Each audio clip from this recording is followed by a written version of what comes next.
Hey everyone, we want to come back together now so we can get started with our second half.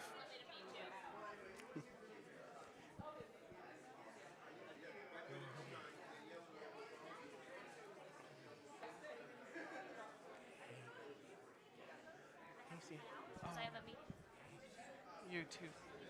Anything else? Really appreciate it. Thank you so much thanks for dragging Ben in too.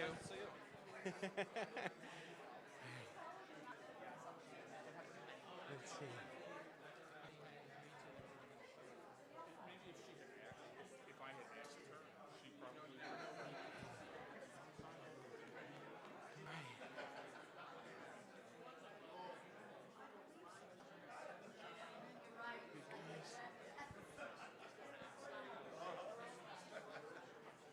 All right, we ready? All right.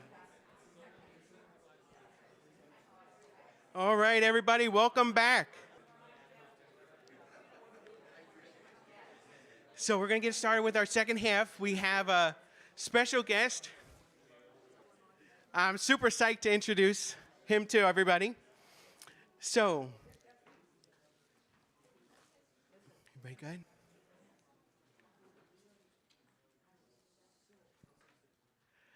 All right, thanks everybody. So it's an honor, a true honor for me to introduce the Senior Vice President for Capital Impact Group and our esteemed chair of our Board of Trustees here at Brookdale Community College. What a tremendous leader doing a fantastic job for our college. Everybody, please welcome Trustee Paul Krupe, our chair. Thank you, everybody. Thank you, Professor, for inviting me here today to speak. This is a topic that has always been extremely personal and important to me because of my professional life and just because of, ever since I was little, I've always enjoyed learning about politics and becoming involved in politics as much as I could. But unfortunately, a lot of the things that come along with that are the disagreements that folks have when you're talking about politics. And I understand that today we're talking about civic engagement, and specifically civility in politics, and why that's important. I'm not that old, I'm 39, so I'm kind of in between the age of, like, sometimes I'm the youngest person in the room, sometimes I'm the oldest person in the room, so it's kind of a weird stage in life for me.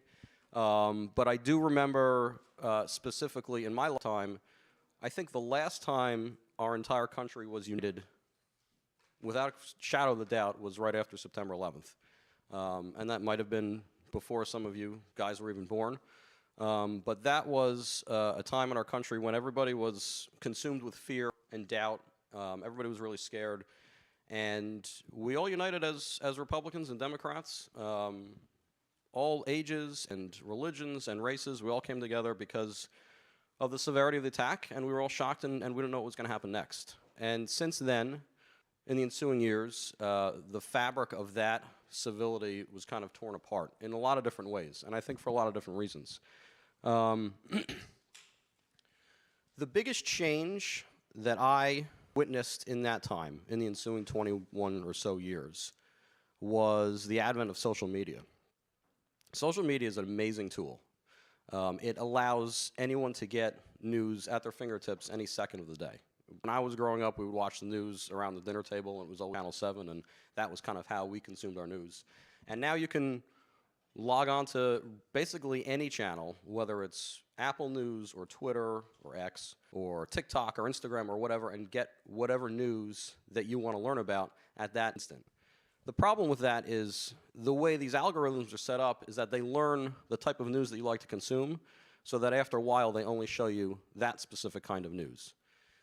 So then after a while, you begin to think, well, if I'm only seeing this one type of news, then that must be the only thing out there that's happening, or it must be the only true thing out there that's happening. And not only that, but the people that disagree with that viewpoint are not wrong. In some cases, they're evil, or they don't want what's best for me and the folks that share beliefs. And that's kind of where we find ourselves today. I was kind of thinking about the difference between 9/11 and the attacks in the Middle East 2 weeks ago. And there's a host of differences, obviously.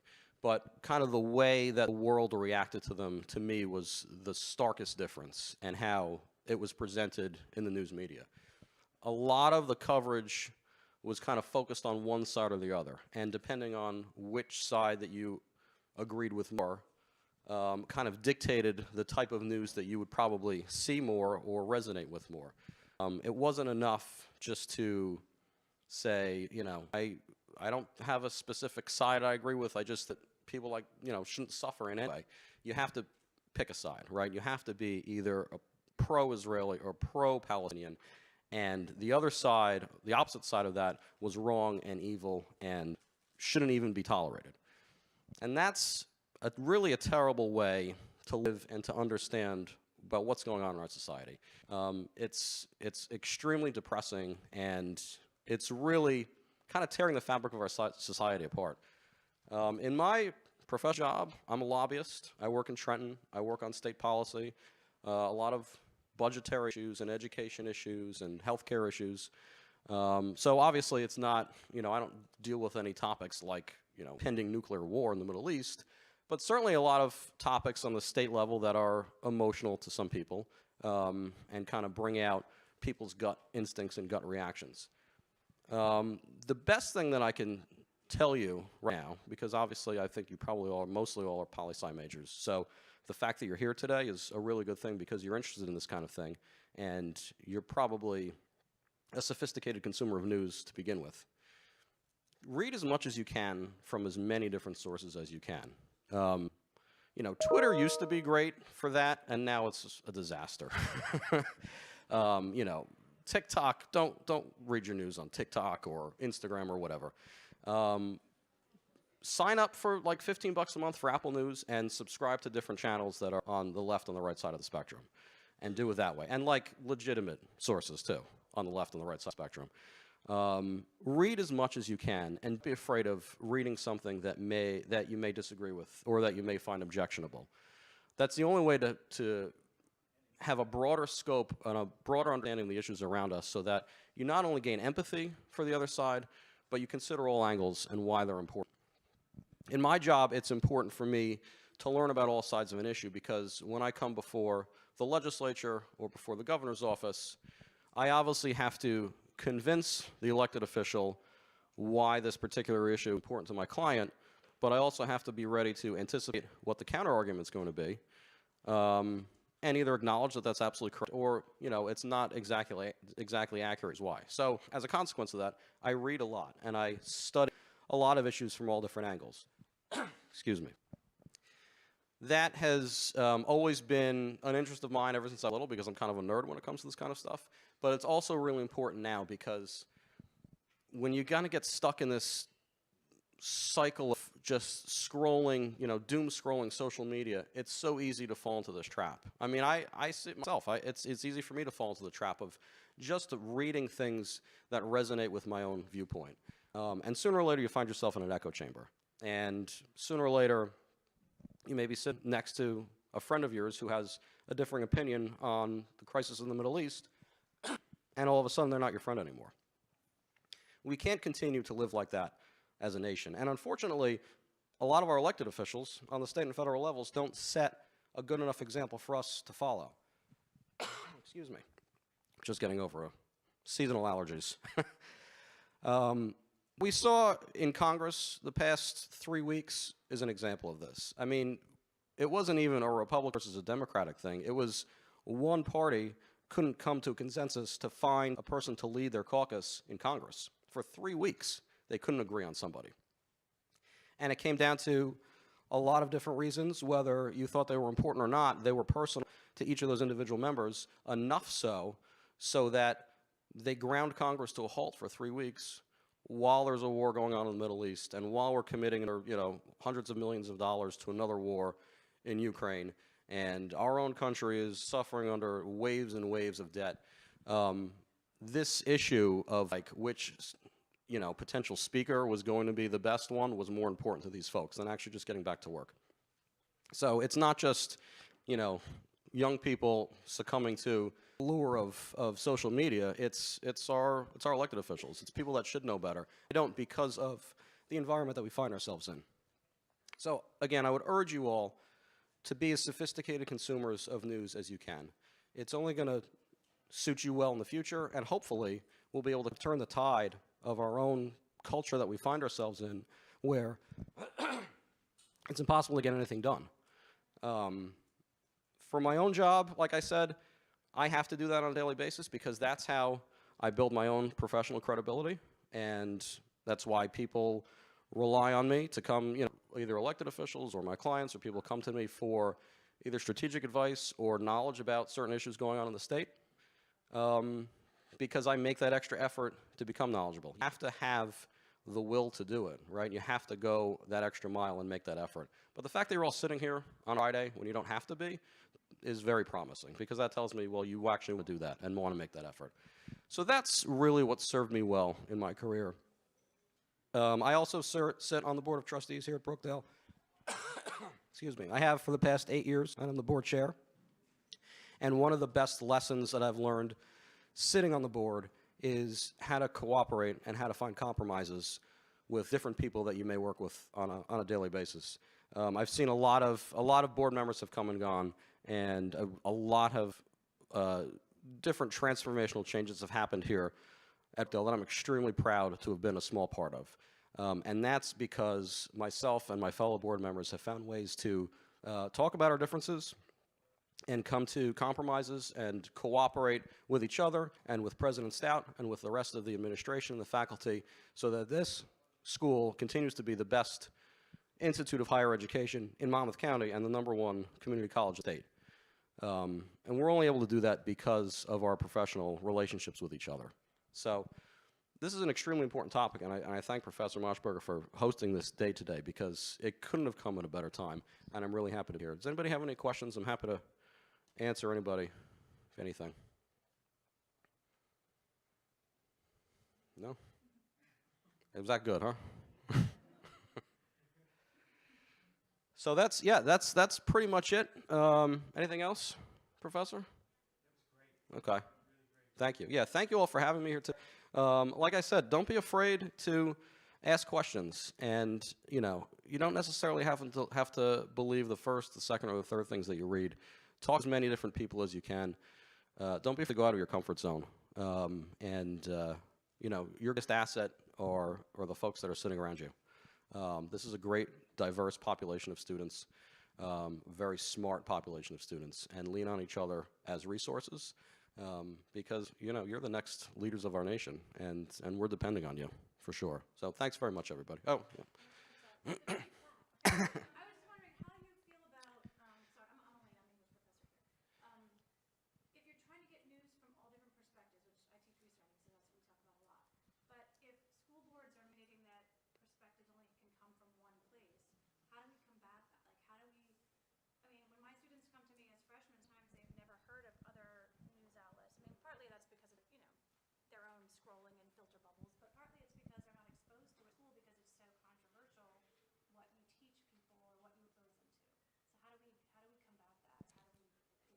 Yeah, I mean, so the best thing about now is, like I said, the poison that is social media is also a really great resource too, if you know how to harness it. When I was a senior in high school when 9/11 happened, so we only had what we saw on the nightly news, and a lot of decisions were made after that. In retrospect, a lot of them were probably poor decisions, but everybody's united around them. You have to take it upon yourself to go out and search for alternate viewpoints. It's unfortunately the onus on the student. But as a professor, the best thing that you can do is kind of teach them to do that and understand why it's so important. So like I use Apple News all the time because it kind of curates a really great selection of legitimate news sources. Something like that where you can avoid the trolls on social media as much as possible while focusing on actual news sources is the best thing to do. Yeah. Anybody else? Okay. Well, thank you all very much. I really appreciate the time here today. And I'm really, again, I just want to reiterate how proud I am to serve on this board and as the chair in the past year, because this college is tremendous, and the quality of the faculty is reflected in the quality of the students here. It's an honor to serve in this capacity, so thank you all. Thank you, sir. Thank you so much, Chair Krupe. It was wonderful. What a brilliant, brilliant presentation and perfect for the moment. And thank you so much for your leadership of our Board of Trustees. It's been tremendous. So everybody, we got to keep it moving. We're moving next to our panel on the environment. Super psyched for this one. We have our precious environment in crisis. I'm going to ask all the panelists and our moderator come up stage right now. We have Sarah Fischel, co-leader, Citizens Climate Lobby, Lincroft Chapter. We have Doug O'Malley, the Director for Environment, New Jersey. We have Ed Potasnik, the Executive Director for the New Jersey League of Conservation Voters. We have Rachel Schwam, Dr. Schwam, PhD, Professor, Department of Human Ecology, Rutgers University, also Chair of the Department of Human Ecology at Rutgers, and now the Human Dimensions and Climate Mitigation, Adaptation, and Resilience Lead at the brand new Rutgers Climate and Energy Institute. And of course, I'm honored to introduce my colleague and dear friend, Dr. Tom Ciappa, who is Professor of Political Science here at Brookdale Community College. And if you're cool enough, you get to call him Dr. Tom. Everybody, please welcome our environmental panel.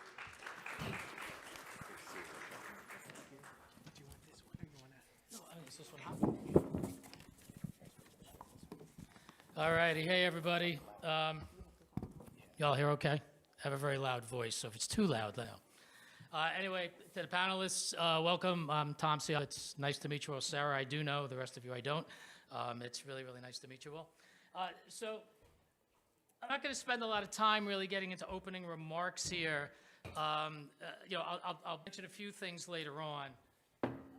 I think the bigger thing here is just to kind of let each of the panelists.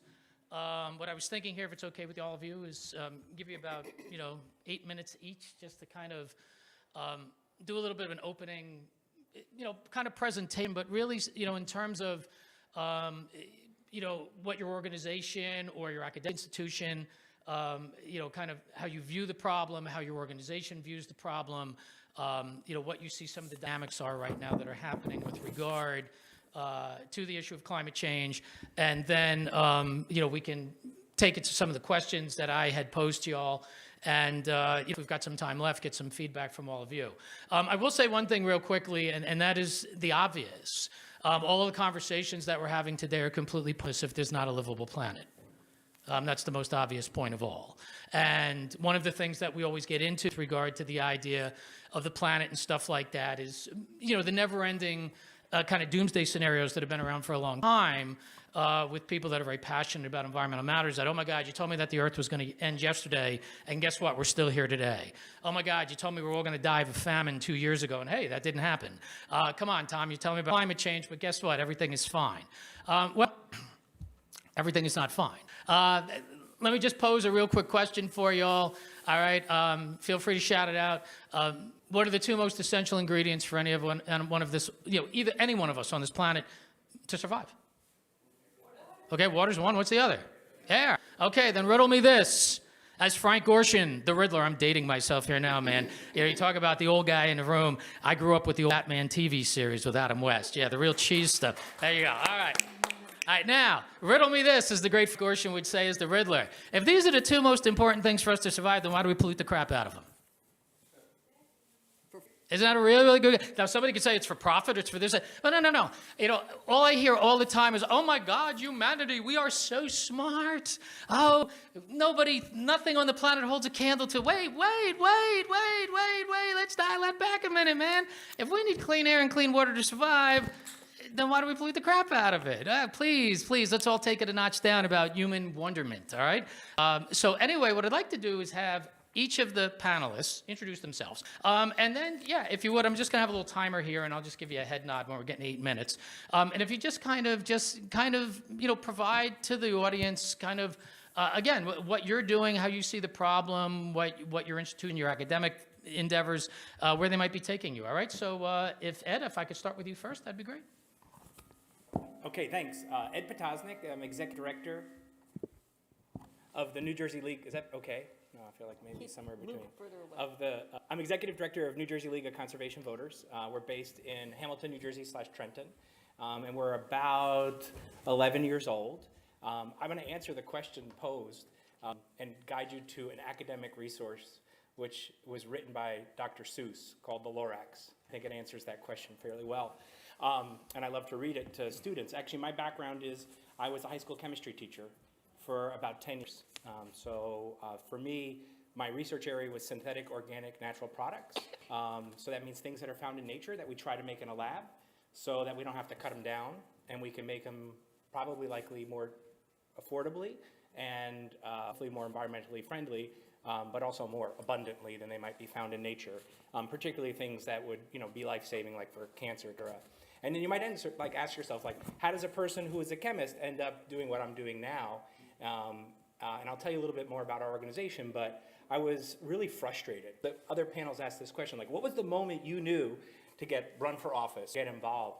And for me, it was No Child Left Behind. And the fact that language arts and mathematics counted, but the thing I loved, the thing that lit me up the most, which was chemistry, didn't matter. It was not part of the test. And I believe a test, as an educator, should match our values. And I valued science, and I got frustrated by educational policy. And I applied for a fellowship to learn more about how laws are made and the policymakers themselves in Washington, D.C. at George Washington University, called the Federal Policy Institute for Education. And over the 2 weeks, I heard from the authors, regular people, staff members on Capitol Hill, who actually wrote that law. And I was like, holy camole, these people actually tried to do something good. And they would tell you why it changed, what constituent made the edit, and why it kind of stinks now, or it's not what they thought, what they had dreamed about. And I learned about a fellowship for science teachers to work and inform policy in Washington, D.C. called the Albert Einstein Distinguished Educator Fellowship. And born out of my frustration for why science didn't count, I ended up working for a member of Congress on science and environment policy. His name was Mike Honda. He was a science teacher from California. And learned more about politics. So as an example, and I'll pivot to what we at New Jersey LCV, but as an example, on the first day of this big new job I had in Washington, D.C., they're like, Ed, you need to be with a congressman at the Labor, Health, Education, Appropriations meeting. And I'm like, huh? I got my BlackBerry. I'm in my suit. It actually looked pretty nice. I was a little thinner then, younger. And you look at those videos of people in Congress, and there's these people in the back sitting on those chairs. I was one of those people, right? So I'm sitting there, I got my BlackBerry, I have no idea what's happening, and he spins around his nice leather chair, and he goes, who's your member of Congress? I didn't know. Because I was a high school teacher on Capitol Hill, and it was really embarrassing. So good thing I had the thing, and I could double check. I didn't want to give him the wrong answer or anything. So fast forward a little later, I learned that my member of Congress actually, I thought was doing really well. I'll just say now, I'm a Democrat, he's a Republican. I was really impressed with him. His name was Leonard Lance. But with time, he got less New Jersey and more Washington. Yeah. Less things I valued as a New Jerseyan, actually grew up in a Republican community, that I valued, and more things that lobbyists valued that were profit-driven. And I decided to run for Congress to take him out and fight for regular people. And in 2010, I did that, which brings me to the organization. I was unsuccessful, running again in 2012, and interviewed for this position at New Jersey LCV. And from $20,000 in the bank and no office, no phones, we grew to now over $3 million and 21 people. And what we do at New Jersey LCV is we help the public understand these complex issues, get involved in their own communities, to create political will, to put politicians, and we support Republicans and Democrats throughout the state of New Jersey who are willing to step for the environment for what future generations will benefit from. Clean drinking water, clean air, and in the most densely populated state, open spaces that we can enjoy. So that's super critical. And that's really part of our mission. Each legislative cycle, we put together a list of 5 priorities that we want to pass through the legislature. And so we've got 2 of 5 done, and we don't do this alone. We work with Doug, you'll hear from at Environment New Jersey, and a whole bunch of other folks and local community members. But one of the big initiatives that we worked on was electrification of school buses. Educator, right? It's really important to me. Children get on a bus, it gets filled up with dirty diesel, and at the end of they're breathing that in, coughing, maybe getting sick. Asthma and cancer rates are really high in our state. We can electrify that and get rid of the fumes. And really awesomely, electric school buses take really big batteries, and they're only used 180 days a year. So with vehicle-to-grid technology, in the summer months when our air conditioners are on, they can actually power us so we don't have to put high-polluting peaker plants online. Those big batteries become our solution for our high peak time. So it just like makes a ton of sense. So that was funded a program to put $45 million into electrifying our buses so kids don't have to cough and breathe dirty diesel air. And then another key piece of legislation was low carbon concrete. Global climate emissions from carbon, which are causing more frequent intense storms, and we have another thing about that if you have questions, but I'm assuming you guys understand. In the last 10 years, we had 3 of the hottest years on record in the state of New Jersey. This year, we're on schedule to be the hottest of all of those. In the last 10 years, there'll be 4. So 7% of our climate emissions come from concrete. So by getting low carbon concrete, by changing the mix, we can help reduce those. That's cool. We're working on 100% clean electricity to make sure by 2035 that we're not using fossil fuels and we're not polluting our air and we're able to continue with affordable energy in the state of New Jersey. We're also working on legislation to ensure that where people live, there are plans taking into account climate change that when the storms come, because they will, they can be rescued. And it's called hazardous site mitigation. If you're in a bad hazardous site, we have mitigated by saving you with a raft or anything else. And we have a plan for that. And the last piece of legislation is regarding warehouse sprawl. In New Jersey, we have seen warehouses popping up like mushrooms on a wet lawn. And this year particularly, everyone could identify with that. And they're putting them in bad places. So we want to make sure that if a warehouse is going to go in, it goes in a good place. What's a good place? Near a highway. So you don't have to go across a whole rural town with trucks every time to go to the warehouse. And so we hope in the lame duck, which is coming up after the election, we could advance those remaining 3 priorities, the 100% by 2035 legislation, together working with partners, hazardous site mitigation to keep people safe with an eye on climate change no matter where they live, and then lastly, help reduce sprawl in our state, which has very little remaining open spaces left. And talk a little bit more about the, as we go through some of the strategies we use. So thank you. Great. Thank you so much, Ed. I'm so sorry, Doctor. I don't have you on my list here as far as today, so if you would just introduce yourself and thank you so much. I'm Dr. Rachel Schwam, and thank you for having me here today at Brookdale. I actually live in Highlands, so this was nice to get to stay home and not go to Rutgers today. But I'm going to talk to you a little bit, I guess, about my background and what I study related to climate change, about the students I teach and what I feel like they need to know to address climate. So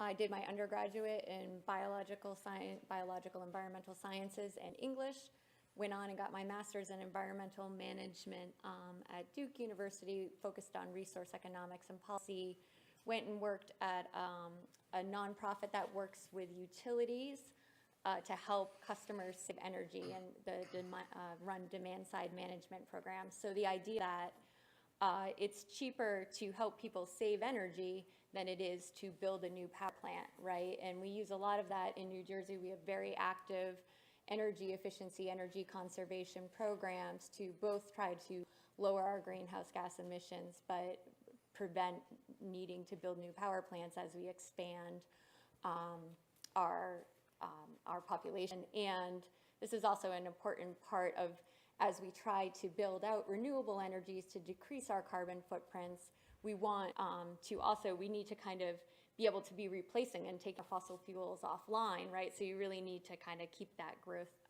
down.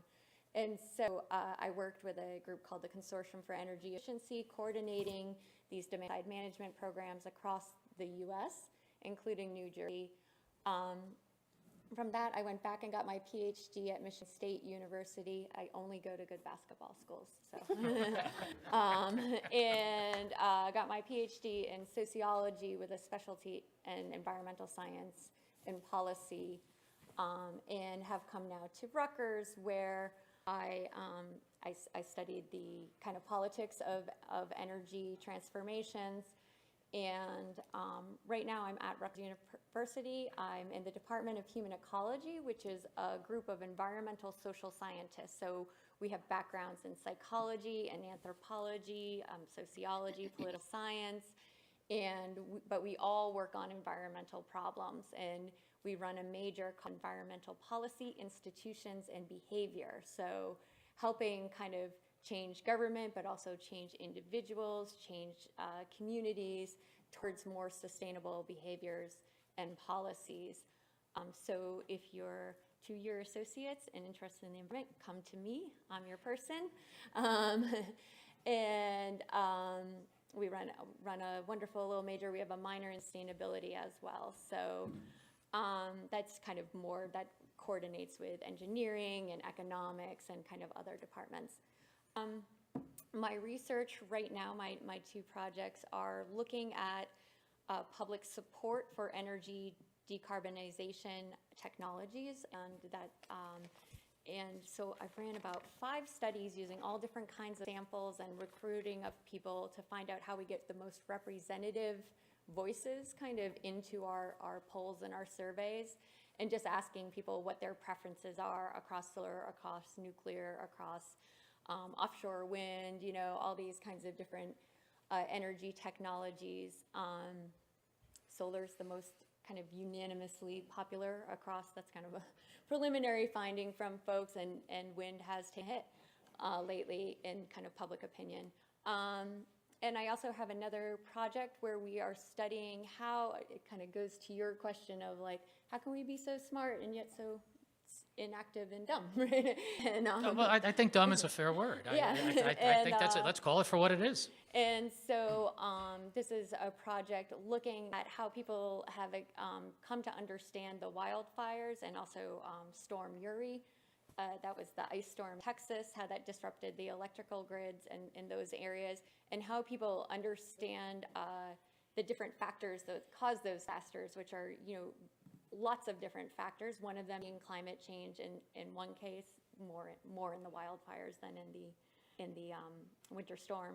But how people kind of come to understand climate change as a driver, but also how that fits in with federal, local policies and other human dimensions, and how people make sense of all those kind of confusing causes and then decide what to do about it, right? How do we place blame? How do we enforce responsibility and accountability? And what kinds of actions do we take or policies do we support? And so that project is underway, really just trying to understand, and actually we kind of have this theory we called organized irresponsibility, and that it's, you know, when it's everybody's fault, it's nobody's fault, and this is partly why we see the inaction we see. It's why we tend towards individualized responses that you know, that are kind of fragmented and smaller and things, and not collective and coordinated like we often need them to be. I don't know how No, that's okay. You get 2 minutes left if you want to use it up, or if not, you're doing great. I'll just say that when I thought about what I wanted you all to know, I thought back to this paper that I had written working on, there's these climate literacy principles, and these are these principles of like what you would need to know about climate. And they're actually, many of you have had these because they got integrated into science standards for K through 12. And now climate change in New Jersey, K through 12 curriculum is required to be taught, and a lot of it's based on these standards, but they're these literacy principles, and they're things like, you know, humans are impacted by climate, greenhouse gas emissions increase the global average temperature, just like very basic, like high level of consensus pieces of knowledge that you would need to know to understand climate change. They're updating these now. And I had written a paper with a group of social scientists kind of saying, like, what do people need to know about the social, the human dimensions of climate change as a problem? And there were kind of 2 pieces, you know, we put out there that we said, well, we really know the social scientists. And one is that the way people understand climate change is a very social and political process. And it's political more so here than in other places, but because it has been politicized. And it was one of the first of these issues to really be highly politicized and contested, driven by corporate funding and all kinds of active campaigns. And therefore, to say like, well, the science very clear, it doesn't mean anything really to people. People don't understand climate change that way. We understand climate change in really dynamic ways that are influenced by our social networks and the politics around us, and a number of other things. And then- Dr. If I could just interrupt you Yep. for right there, and then we can continue on, because I just want to, being that, Chair Krupe a little bit longer, which is totally fine. He has every right to do so. So I just want to try to stick us so we have some time left. I do believe it's Ed, not Ed, I'm sorry, Doug. If you'd be so kind to, oops, sorry, my duck is quacking there, I apologize. And if you'd be so kind to kind of, it's a little bit of, your thoughts on the issue of climate change and what you're doing. Super. Thank you so much, Tom. And thank you so much to my fellow panelists, Sarah and Ed and Rachel. And then really just a big thank you to all of you, right? Because Paul was kind of mentioning this. There's a lot of things you can do with Friday afternoon. What you're getting here at this conference, though, is invaluable. And I want to kind of talk a little bit about that because, my name is Doug O'Malley. I run Environment New Jersey. I've been doing environmental policy and environmental advocacy for more than 20 years in Trenton. I actually got my start working with New Jersey Public Interest Research Group, which was founded more than 50 years ago at Rutgers by college students that wanted to have a voice for the public interest and a voice for the environment. And I think there's a kind of a lot from our own lives that says, don't get involved in politics. Paul was talking about this. Everything that you see is dysfunction in Washington. It's corruption. And there's kind of a disengagement that the reality is most people that are involved in politics get involved at the local level. Most people that get involved in politics aren't quote unquote politicians, right? If you are on your environmental commission or if you're running a local green team, you are in politics. Just the fact that all of you are in this room right now, it means you're in politics because you believe, or at least I hope you believe, the power of individual change, of creating collective change. And that is hugely important. And I just wanted to give you a little bit more of my background. So to kind of, for all due respect, you don't, and Rachel has a ton of scientific background, and so does Ed. You don't necessarily have to be a scientist to be involved in politics. I was a history major, which I still love. And it's a great major, and humanities is great. But you obviously don't need to have necessarily that direct scientific background to be involved and become an advocate and learn how to create this change. And I just want to use kind of two examples from my personal life. When I was a kid growing up, and this is, I think, really important because for many of us in this room, especially those of you who are younger, their word environment is on the tip of our tongues. The word climate is on the tip of our tongues. The cover of National Geographic is the race to save the planet, right? And it truly is a race. I remember when I was a kid, the word was not climate. It was acid rain. And I remember doing a science fair project in 4th grade, and it was on acid rain. And there was a bumper sticker from Ranger Rick saying, acid rain is a pain.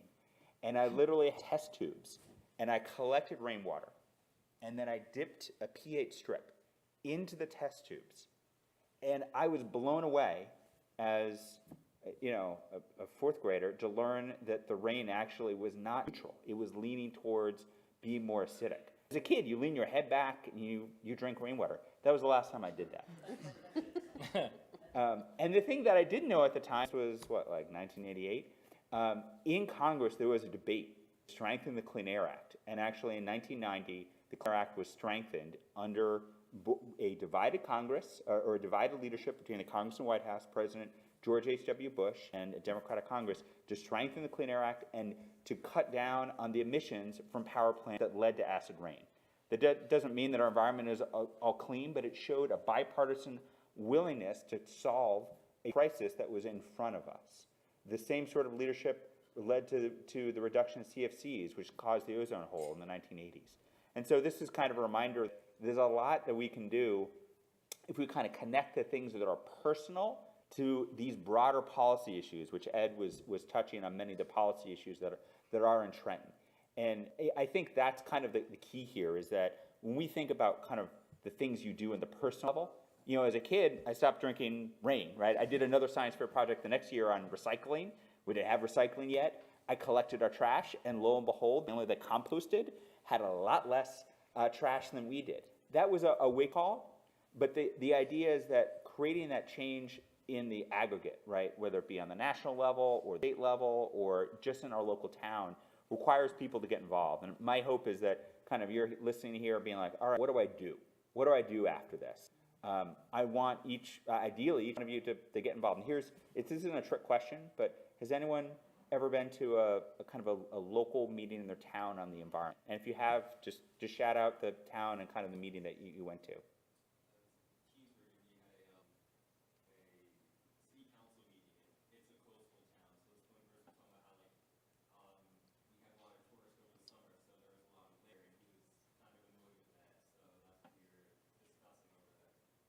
And did you resolve the issue in that one meeting? No, exactly. So that's also kind of part of the cost in some ways, is that you need to show up, but you're not going to get the warm and fuzzies, right? And that's I think the challenge, is that it doesn't just get solved by showing up once, but we want to have organizations to be able to represent all of you, the public at large. And Ed spoke at this. We represent tens of thousands of citizen members in Trenton. You've heard from some members of the legislature.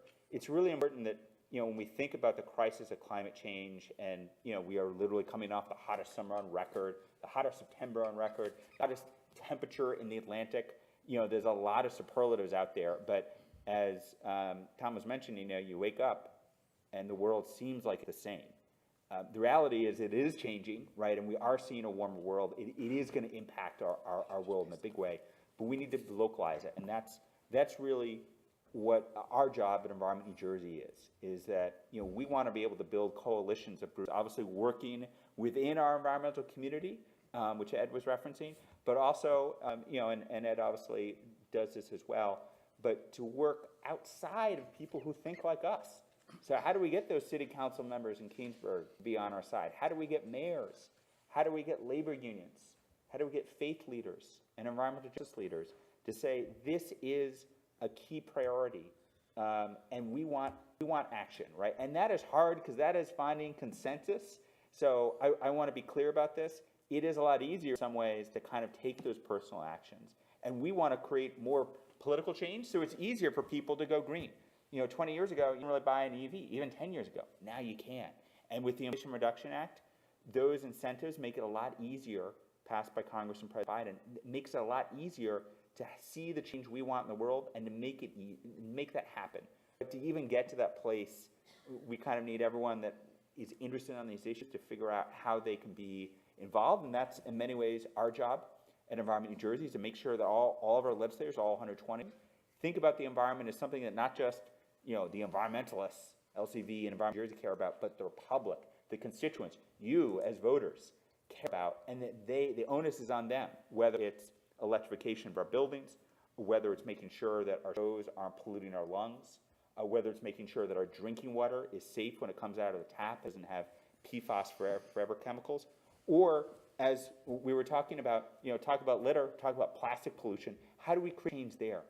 And you'll hear a little later on from Senator Gopal, who was a big supporter of the ban on plastic bags, which went into effect.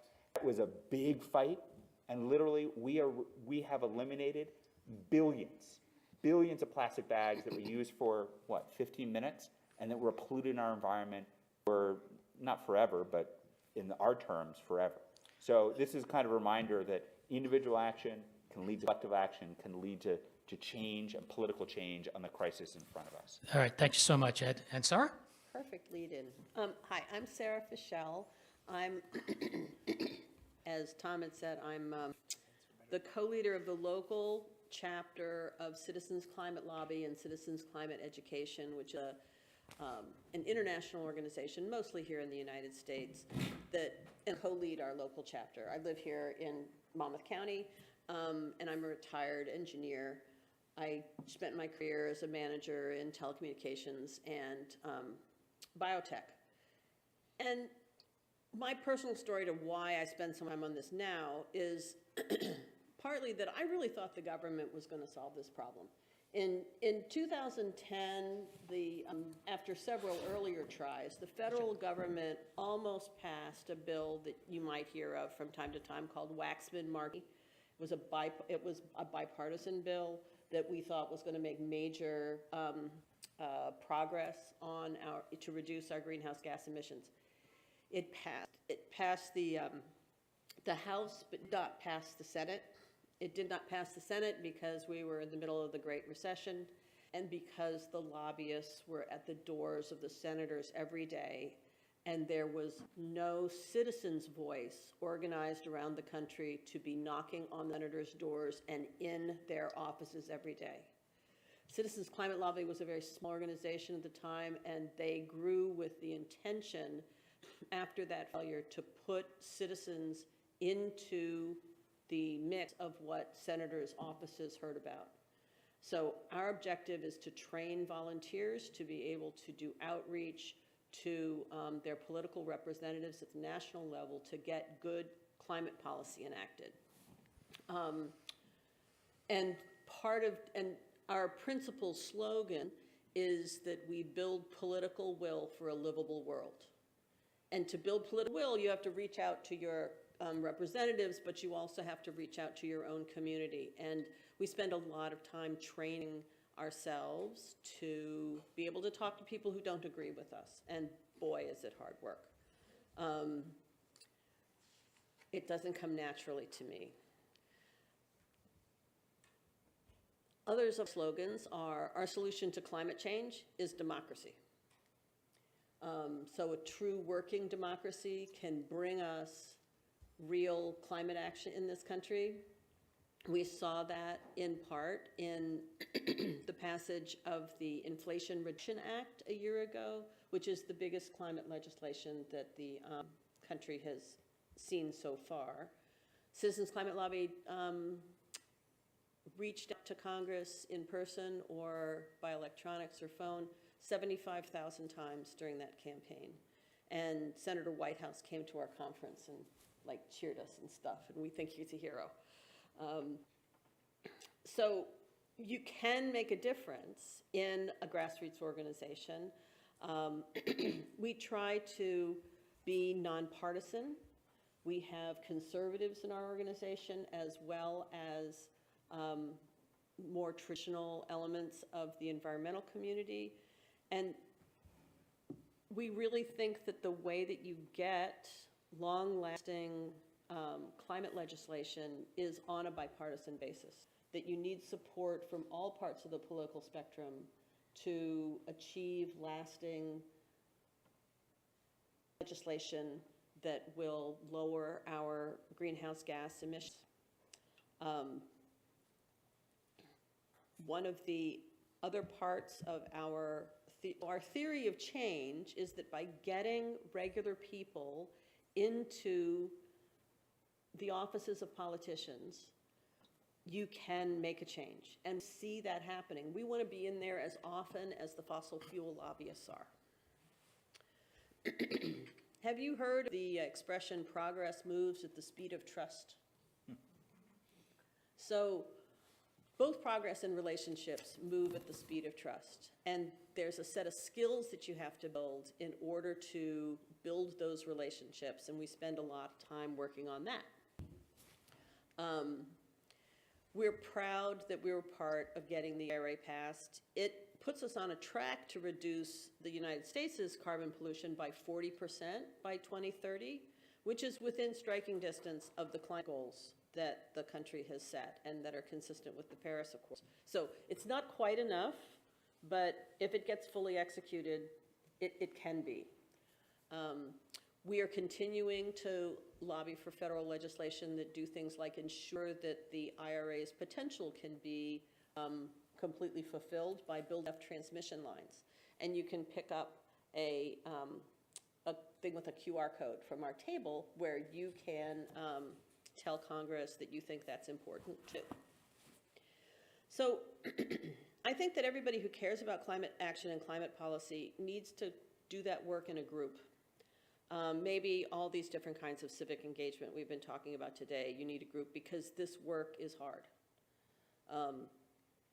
You have to hang out with some like-minded folks from time to time, learn new skills together, share your successes, and that's what you'll find in a group for Citizens Climate Lobby. You'll find it in groups like 350.org, you'll find it in your Faith Community Sustainability Committee, you'll find it in on your local green teams. So when you have space in your life to do this work, find a group with whom you can do it together. It's really, it's the issue of time, and it's worth your time. So thank you. All right, thank you very much, Sarah. If you give a hand to all four of our panelists here. Thank you, thank you. All right, now I'm sure some might be wondering, well, Tom, it wasn't like you just had like everybody conversing about civility issues. Yeah, this isn't a civil issue, I would argue. This has gone beyond civility now. I thought that, I think Sarah, who might have said back into, or maybe it was you, Doug, one of you said that I thought the government would have this solved by now. I can remember back in I went to college in the 1980s, and I can remember then a guy who was senator from Tennessee named Al Gore having some of the first hearings out on climate change. But I remember going back when I was in college learning about guys like Ed Revelle in the 1950s who were taking CO2 measurements, in the Tahitian Island, in French Polynesia. And I'm like, okay. Now, number one, Dr. Schwann beat me to the punch doing a shameless plug for her educational program. So anyway, for those of you in the room that are students that have ever joined me, let me shamelessly invite you, come next spring to join Poly 228 for environmental politics, which is an environmental politics class that we have here at Brookdale. The second thing here real quick is that, as an educator for 30 plus years, for those of you in the room that are students, if you've never had me before, which I don't think any of you have because I'm not seeing your faces, but I always tell my students that it's like, my job is really, really hard now. I don't want to bum you all out. I just don't want to do that, all right? You are in a magic time of your life. And the next decade plus, man, this is going to be the most magic times of your life. But you're dealing with some serious realities that I didn't have to deal with in college because my generation did what? Kick the can down the road. And now you all got to deal with it. That's the bottom line here. So some of the presentations earlier were amazing about how we be all nice to one another. And that's all good stuff, don't get me wrong. But as a political scientist for 30 years, there is a dark side to all of this. Politics is cutthroat business. Always has been, always will be. And we need to get on the kumbaya moments sometimes. And this is a moment where we need to get beyond kumbaya. Because here's the deal. I posed 3 very, very caustic questions to this panel. I'm only going to ask one because we don't have a lot of time left, and I'd love to get some of your questions to the panel. But I will ask one, all right? And it is this. Yes, we've had some successes. And, somebody mentioned about, the Montreal Protocol with the ozone layer. No question. Good stuff. Although a very, very large hole over the Antarctic this year. That's seasonal. It closes. That's a good thing. I read one of the most horrifying things, and I had the good fortune, I was down in Antarctica during the 2002-2003 research season, which is the Antarctic summer is our winter. And I was shown data by some climate scientists 20 years ago going, Siapa, that's my last name, right? They're like, Siapa, you have no idea where this is heading, man. It's going to be bad.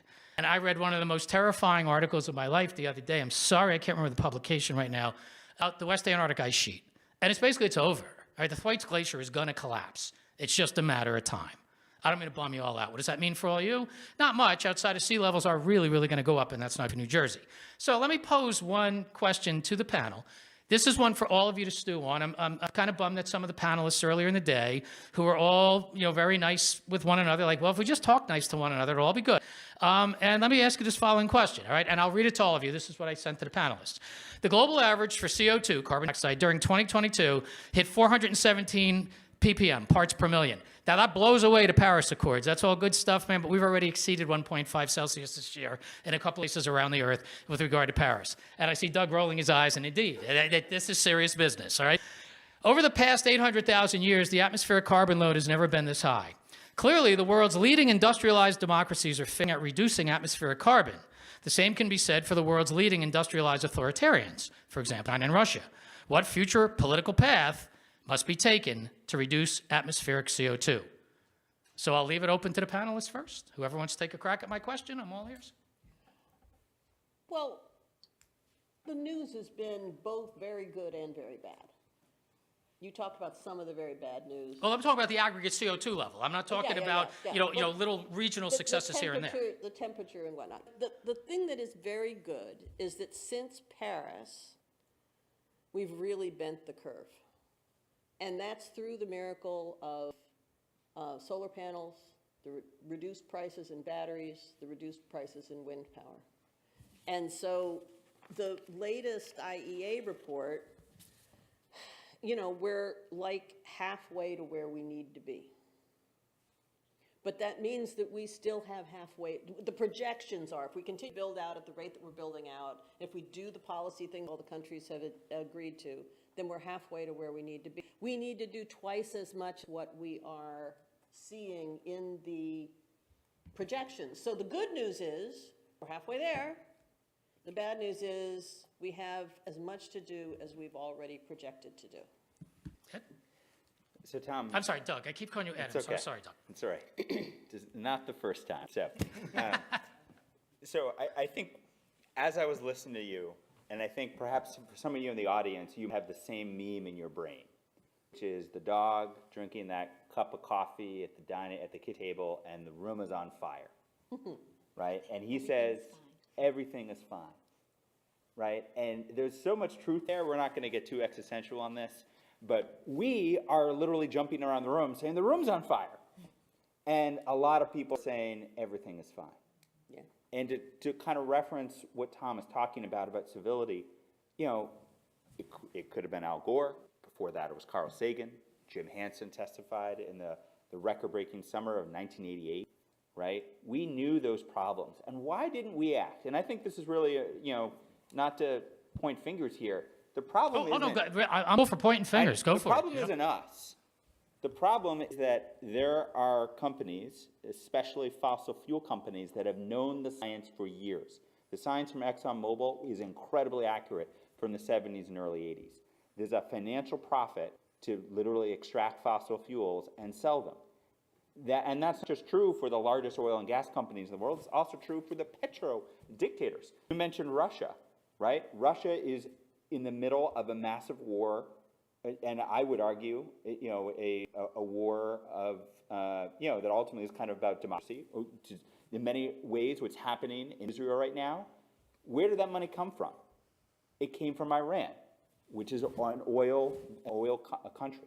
Right, so we have a consequence of our foreign policy that is being fueled by what we're trying to fight, which is oil and gas. We have companies that are fueling ads in legislative races right now that are from oil and gas. And that is why when we kind of see the attacks against things that Ed and I are working for right now, clean cars, getting clean cars, electric vehicles on our roads, why are you seeing ads against that? Because of the oil and gas industry.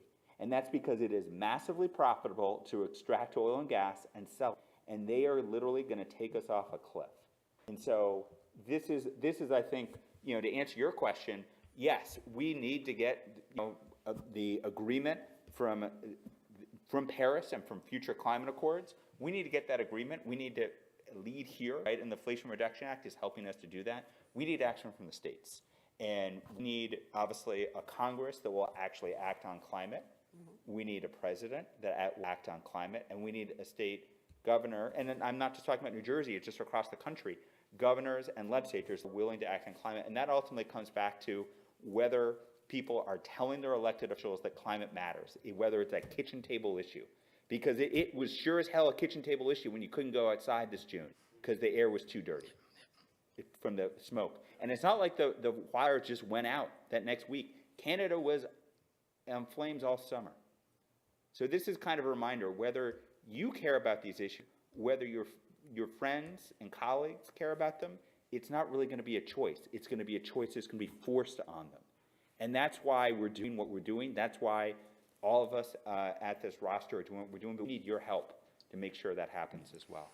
All right, Dr. Schwan and Ed, just between the two of you, I was hoping I'd get you all, and I'm sorry, we're about 7 minutes left, so if you both would like to provide a little bit of feedback. Yeah, just following on this, I think the next point I was going to have was, I want students to understand that the steps of action are at different levels, and we tend to fixate on federal policy, but right now, Board of Public Utility meetings is where it's at, right? The people who decide what energy gets built and funded in New Jersey.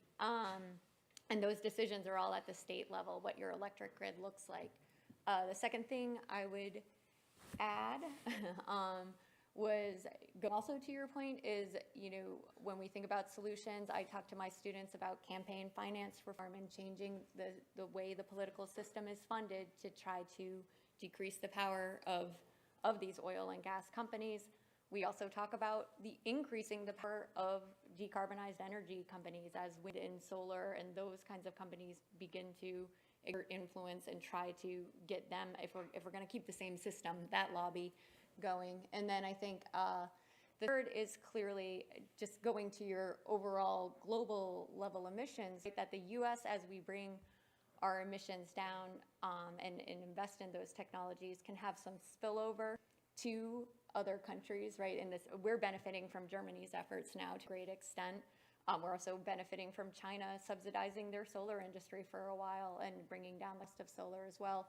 But thinking about that, industrialized nations are not going to only take the lead on our own emissions, but on helping the world transition and helping developing countries and poorer countries transition to lower carbon energies. And so we need leadership in that arena as well. Thanks, Fred. Tom. I think that was a joke. I was going to say, Doug, I'll take that. Bring it, man. I can handle it. So I didn't mention before, I'm an elected official, so I'm on my township council in Franklin, Somerset County. Before that, I was school board president, and on my school board, $185 million budget a year. So what I would say, and I believe this, and our organization is very active, is politics does matter, and nearly everything is political by its nature. You see what lawmakers are attempting to do across the board on issues, and you bemoan the fact that it's political. The lawmakers, the elected officials, are just people, and you're welcome to be part of that and be an elected official and get involved. I think that's really critical, but you're also welcome to push them around. And I don't mean in a physical way or in an abusive way, but by talking to them and having conversations and telling them what matters to you. And so the work that CCL does, it's a citizen-based organization. The work that our environmental organizations do in getting the public to understand these issues is really important. Jen from my organization's in the back. We have a table over here. We have paid internships. We have jobs, but we also need unpaid volunteers that, if they're making a lot of money, they can also come and help us with some of the work we're doing. And I kind of disagree with the frame that nothing's happening. Under President Obama, we saw a 9% decrease in carbon emissions, which are the leading greenhouse gas, and a 10% increase in the economy. He seemed to matter for the things that we care about, right? And at the local level and the state level, we see this over and over again with really bold initiatives, but all that stands in the balance of the next election. So you have to vote, because not only your life is depending on it, but if you plan to have kids, their life depends on it. And people that have asthma and cancer are depending on all of us to elect pro-conservation candidates. And the fossil fuel industry is spending record money in today's election. So the hottest off presses, the Republican state legislative campaign is spending $1 million in New Jersey. They received $310,000 from Marathon Petroleum, $100,000 from Devon Energy, $25,000 from the American Petroleum Institute, $200,000 from the Koch brothers. Chevron last year, $762,000. We're spending at New Jersey LCV. We endorse politicians. So if you want to know who to vote for, don't just vote for a candidate because of their gender or your college students. You can read. Go look their positions up and make sure they're aligned with you on the environment, on other issues you care about. And on our website, we have endorsed candidates, 100 at the local level, and the largest amount of women and people of color ever. And we're spending $400,000 to inform the public about who the best environmental candidates are. We want to be doing more. We want to be on the same playing field of these fossil fuel companies. I feel like our dollars go further because we're fighting not for a profit. We're fighting for people and their lives, their ability to breathe and drink and be healthy. But we need all of your help, to help us share in that and the information. And so I would just encourage all of you, you're here on a Friday, I agree with all of that. I think it's amazing for the people who put this together to get more involved and also take a little bit of time to understand where folks are and don't just believe the banners that they fly under, because they put out statements, and it might take you a little bit of extra time to find out what those are. Look to validator groups like us who spend a lot of times vetting these candidates for guidance, and we're happy to provide that. All right, thank you so much. Unfortunately, we are out of time, so I will just make three closing thoughts. Number one, a gigantic thank you to my colleague, Professor Jonathan Moshberger, for putting this together today. Number two, a giant shout out for all of you, as many people have said today, for giving up your Friday to come here. All right, well done. Actually, I got 4 things. All right, number 3, you can't see this or anything like that, but anyway, if you have not read, I'm not getting a cut of this, by the way. If you have not read The Ministry for the Future, this was a book that came out in 2020 by Kim Stanley Robinson, who normally writes science fiction, and I'm not really a big science fiction guy. But this is a wonderful, again, it's called The Ministry for the Future. This is a wonderful fiction story, a lot of real-time, real-fact climate day-to-day in it. This book will really get you to think, and hopefully my last comment here will get you to act, all right? I heard earlier today in one of the panels about somebody imploring all of you to not only get involved in politics, but to begin contemplating the possibility of running for office. And there was one gentleman here who was very passionate about, get on your local public utility board, run school board, things like that. And that's where it's at, all right? Those of you in the room that are basically, 17 to 25, you're facing a raft of concerns and issues and problems, and I'm sorry for this. I'm 60. I'm really sorry my generation didn't do more. You're facing a lot of concerns and problems right now. You don't have the luxury of time. The 4 of us can hem and haw all day here about the meaning of carbon and what the carbon load is, but the fact of the matter is, time really is of the essence now. It really doesn't do us much good when we applaud ourselves that, hey, we're gonna go carbon neutral by 2040. We could go carbon neutral tomorrow. The whole world could go carbon neutral tomorrow, and the planet is still gonna be warming for decades. This is serious stuff. And we need to make sure that we get the best and the brightest to get out there and fight in the future. And that's all of you. Thank you all so much. It was fantastic. Thank you, Tom, everybody on the panel. Brilliant work, really intellectual, a lot of food Indeed. for thought. Can we give the panelists one more hand, please? Right? How about it? Oh, thank you all so much for those great insights. We really appreciate it. Brilliant stuff.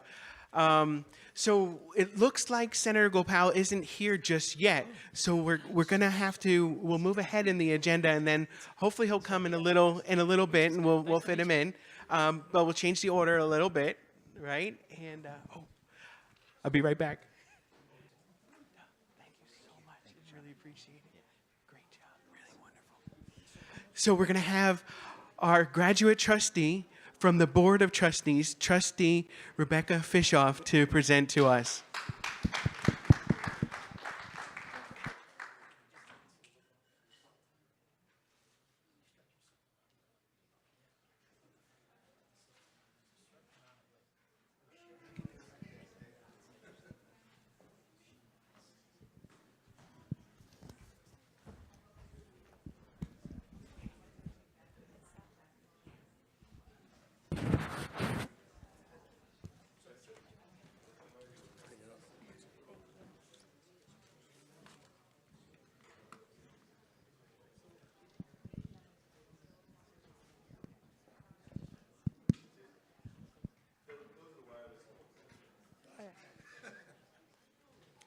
Hi everyone, my name is Rebecca Fishoff and I am the graduate trustee here at Brookdale Community College. I serve on the Board of Trustees and my main role is to represent the student voice at the highest level of decision making. I'm very grateful to be here. Thank you, Professor Moshberger, for inviting me to be here today. And today I will be talking about something that I'm very passionate about, and it's one of my favorite parts about civic engagement, which is volunteerism. I have been volunteering for many years, and it has changed my mindset and changed my life, and I'm really excited to be talking about that with you today. So I want to start by sharing this quote by Sam Levinson. It says, "You have two hands, one for helping yourself and one for helping others." It's so important to practice compassion towards others. This quote emphasizes the essence of personal growth and the importance of compassion and kindness towards others. We should not only focus on our own needs, but also extend a helping hand towards other people. Only focusing on ourselves and our best interests can lead to isolation, emptiness, and loneliness. We have to remember that our purpose is not solely defined by our achievements, but it's about how we can be of service to others. In defining volunteerism, it's the practice of willingly offering one's time, skills, or resources to assist, support, or contribute to a cause without expecting financial compensation. It's a selfless act that has a positive impact on society. It promotes social responsibility and encourages individuals to give back within their communities. Now, I want to give a brief background on my involvement with community service and volunteerism. So from ages 12 to 18, I've volunteered at a neonatal cat hospital in Asbury Park. It's called Three Little Kittens. And in the first image, you can see me holding 2-day-old kittens. I actually rescued them myself. I heard them crying in a bush near my house, and I brought them over to Three Little Kittens, and that's 2 photos of them a few weeks later, and they were thriving, and now they live in a big, beautiful house in Asbury Park overlooking the lake, which is amazing that I could help them. The next photo is me volunteering at a nursing home. So while I was in high school, I was the president of Hands Together Club. It's a community service outreach club, and I was involved in various service initiatives over there. More recently, I volunteered at the office of Senator Gopal. I interned and volunteered for him, and I gained invaluable insights into the political landscape and current affairs. And I'm currently involved as an event planning volunteer for him as well. Here at Brookdale, I was in the Phi Theta Kappa Honor Society, and due to my efforts in championing a peer mentoring program, I was recognized by Phi Theta Kappa headquarters regionally, nationally, and internationally as a distinguished chapter officer. And now I currently serve on the board of trustees. I was elected by the student body. So if you are going to graduate in May 2023, May 2024, or June 2024, then you can actually vote for the next graduate trustee. There will be an election and a campaign, so if you're interested in that position, you can talk to me and I can help you out. I recommend getting involved early. If you are interested in that position, just talk to me about that. But I am actively engaged in academic and institutional decision-making. So I represent the student voice at the highest level of decision-making, and my role is to ensure that the students' best interests are being maintained. Now, I wanted to share that background information about myself, not to just talk about myself, that's not why I'm up here, but I wanted to show you how volunteering changed my life. If I didn't start volunteering at age 12, I would not be the person that I am today. It gave me a sense of purpose, and it changed my mindset that I have to be of service to others, that I have to help my community and be a part of the community. It improved my confidence and self-esteem, and I'm so grateful that I did get involved in volunteering so early on in my life. So why should you volunteer? There are many benefits to volunteering. You will experience personal growth. You'll develop a sense of fulfillment and achievement by helping others. You'll cultivate empathy, compassion, and a deeper understanding of diverse communities. You'll experience physical and emotional well-being. It is statistically proven that volunteering reduces your stress levels, your blood pressure, and it will increase your happiness. You can deepen your connection to your community as well. You will broaden your support network. You will increase in social interactions, and your life will be enriched. You'll connect to more people and ideas that will positively impact your perspective. Skill development, you'll also acquire valuable skills that can be applied to your personal and professional realm. You'll also explore a vast array of different careers, and you may even find your passion, and you can make a career out of that. And for career advancements, people who have volunteering on their resume are more likely to get hired than someone who does not have volunteering on their resume. So there's many benefits to getting involved. Now I wanted to share some statistics on the benefits. So 78% of volunteers reported that volunteer work has reduced their stress levels, 78%. Adults over 50 who regularly volunteer are 40% less likely to develop high blood pressure than non-volunteers. 96% of volunteers feel a sense of accomplishment when they volunteer. Volunteers have a 27% higher likelihood of finding a job after being out of volunteer work than non-volunteers. And youth who have a mentor through a volunteer program are 55% more likely to enroll in college. So I talked about the benefits of volunteering, and I showed you the statistics of how it can improve your life. And now I want to share some common reasons and excuses why people say they don't volunteer. So they say, I don't have enough time. How can I fit this in my schedule? Or they'll say, I have work. I work multiple jobs. How can I fit this in my schedule? Or they say, I have family obligations. I'm a caregiver. I can't do this. Or they have financial concerns, that they work multiple jobs and so they don't know how to fit that into their schedule. Or they simply have a lack of awareness of where to even start because it can seem intimidating. Now I will share how to overcome these barriers. So for the time constraints, you can seek evening or weekend volunteering opportunities. You can also participate in a one-time volunteering event like a food drive or a beach cleanup. You can use your lunch break by assisting with short tasks. If you have work constraints, you can plan vacations around volunteer work by going to a destination where they have short-term volunteering opportunities. You can volunteer remotely or virtually to make an impact from your own home. If you have family obligations, you can bring them with you. Some organizations have on-site play areas where you can bring your children and they can watch your children for you while you volunteer. If you have financial constraints, you can look for local opportunities to reduce travel costs. You can participate in a low-cost activity such as a local park cleanup or tutoring. And you can contact local nonprofits and express your willingness and eagerness to volunteer despite your constraints, and they'll work with you because they want volunteers. Now I wanted to share some volunteering opportunities in the area that you can get involved in today. So we have the American Red Cross, Monmouth County SPCA, United Way of Monmouth and Ocean County, Girl Scouts of the Jersey Shore, Jersey Cares, Habitat for Humanity, and Fulfill New Jersey.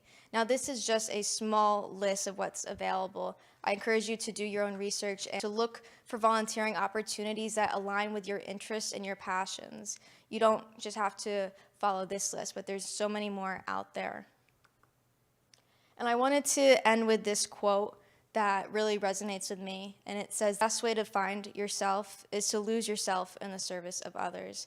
So I encourage you to extend a helping hand to others, get involved in your community, be of service to others, because we are not just here to live our lives for ourselves, but we are here to serve others.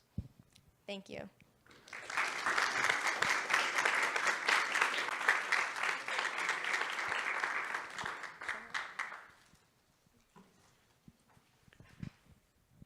Thank you so much, Trustee Fishoff. That was brilliant. Really passionate. Shows you how important it is to volunteer. We have some groups here with us today, of course. The Citizens Climate Lobby. We have the League of Women Voters, Energizing Young Voters campaign, and more that you can get involved in and volunteer and make a difference. It's so important for all of us. And it makes you feel good, too, in the process, making a difference, giving back, helping the lives of others. So let's see. Darrell, should I hold off or go to the next panel? Yeah, it should be like a minute now. Okay, all right.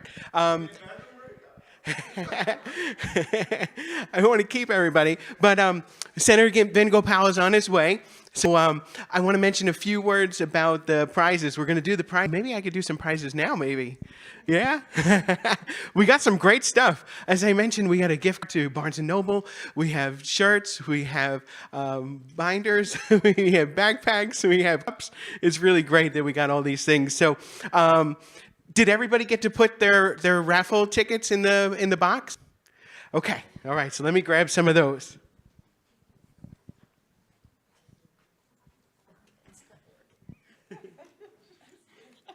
Don't wait, that's all right. My pen. Did everybody, all the students, did you get to put yours in? Everybody, last minute ones? Okay. Let's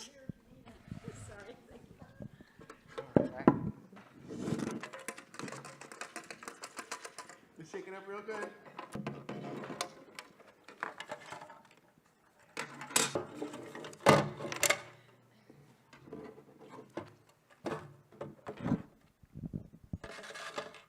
All right, you ready? Our first winner is Kyla. Kyla, come on up. You get to pick out your prize first.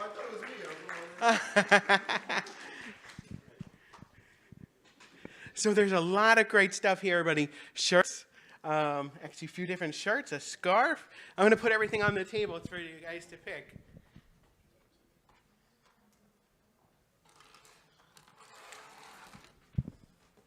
Okay, I'll get some more stuff.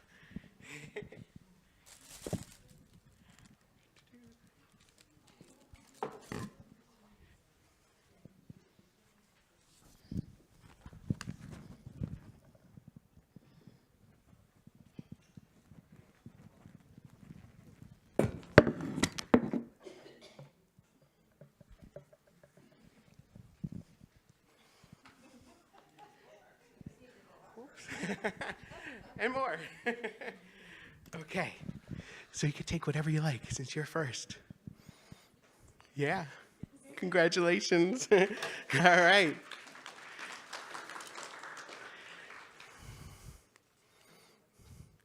Oh, our next winner is Mia. Is she here? Mia? No? Oh, okay. Carrie. Carrie, come on up and pick something. And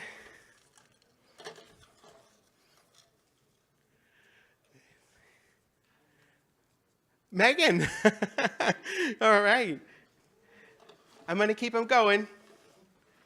Hey, Carrie, pick whatever you like.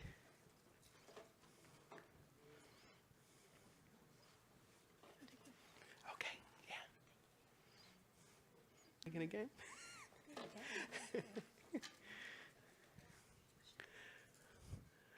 Steven. Yeah.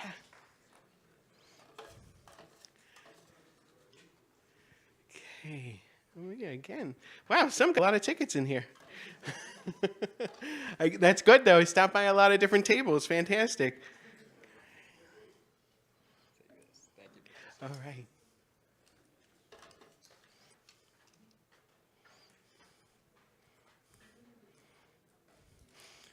Raj, Dr. Wesley.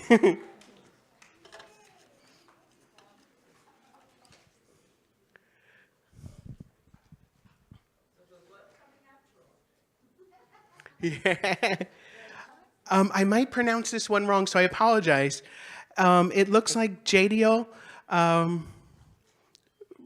Maybe I can't read it right. Rosane Martinez?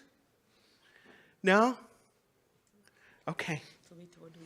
Whatever you want. Cups? Yeah. Scarf?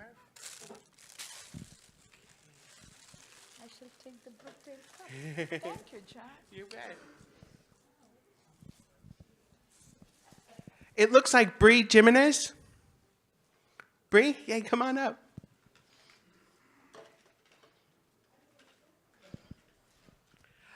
Next up is Emilio. Emilio here? Okay. Hey, Bree, how are you? Take whatever you like that's left here. Okay. All right, you bet.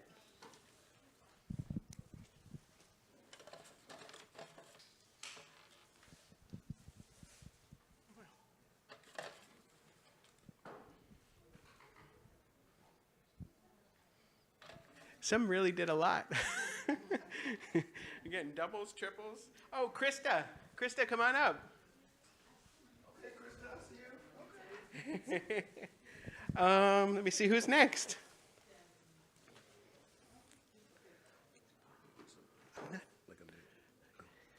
Eli, maybe? I don't know. Al? Is there an Eli? Yeah, all right. I was gonna say I met Eli. So it's Elijah.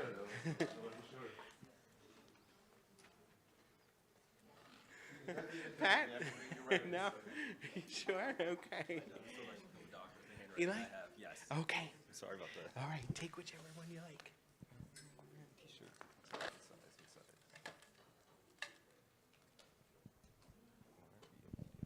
Michael, is it Sidrak? Sidrak? Michael, no? Okay.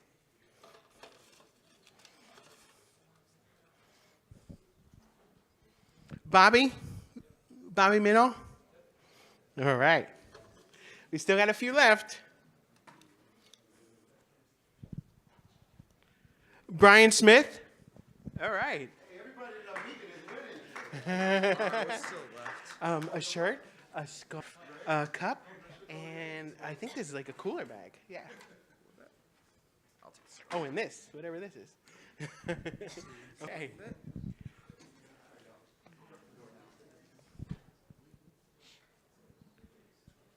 Did I mention Michael yet? Michael Sidrak? Sidrak? Yeah? Okay.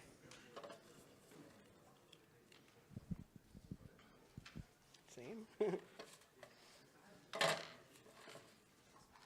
Sergio.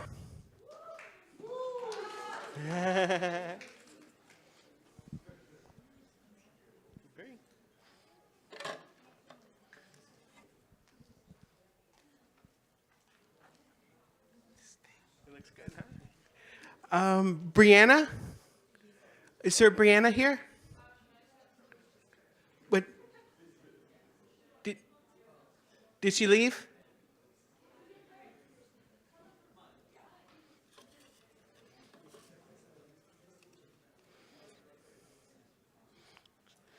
A lot of duplicates and triples and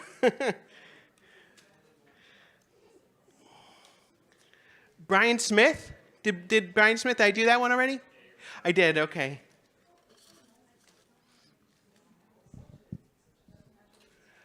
It looks like Giuseppe Amato.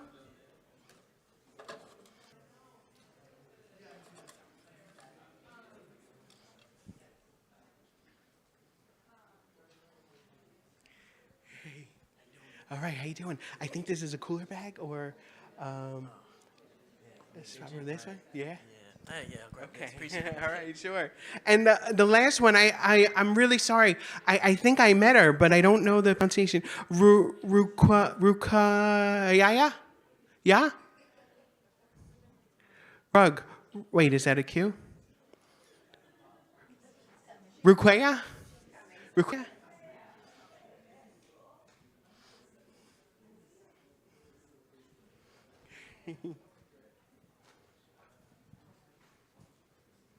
Okay. Hi. How do you say your name? It's Rukhaya. Rukaya. Congratulations. Oh, congratulations, everybody. Those are all our prizes. But it's a good amount, right? A lot of you did terrific. I saw a lot in there for a lot of tables. And so that was great, really great. So, so I hope you enjoy those. And let's see. Darrell? Is he here? He's parked. Oh, no. He's walking in. Okay. All right. Let me mention a couple things. One is that we have, I mentioned this earlier, but let me just reiterate. We're going to host an election night viewing party coming up on Tuesday, November 7th, right here in these rooms. You're all invited. We're going to have food and drinks and games and prizes. As I mentioned, we're going to play the cornhole beanbag toss game. We have Kahoot, we'll have Pulse, we'll have crossword puzzle, and what's the other one that I'm forgetting? There's one more, right? What is it? Sure. Do you remember? Where's my students now? I'm forgetting one. Quizlet, did we do Quizlet? We did polls, right? Crossword puzzle. Jeopardy, are we Jeopardy? That's fun, right? Yeah, it's going to be a fun night. And then, of course, we'll watch the results as they come in live. We'll do some an analysis of it. It should be really good. Should be really good. So, did I? I was hoping I stalled long enough. All right. Tell him to let him go. So after Senator Powell goes, we'll have one last panel, and then we'll close out. All right, we'll close out the day. I hope you've enjoyed it so far. It's been really, really tremendous. I mean, what a great group of people that we've had presenting for us today, either giving speeches or panel conversations. It's been really fantastic. So. Yeah, and how you doing? Thank you. Everybody, what an honor it is to introduce you to still the youngest, right? The youngest state senator, and my favorite state senator, and of course the best state senator in New Jersey, Senator Ven Gopal.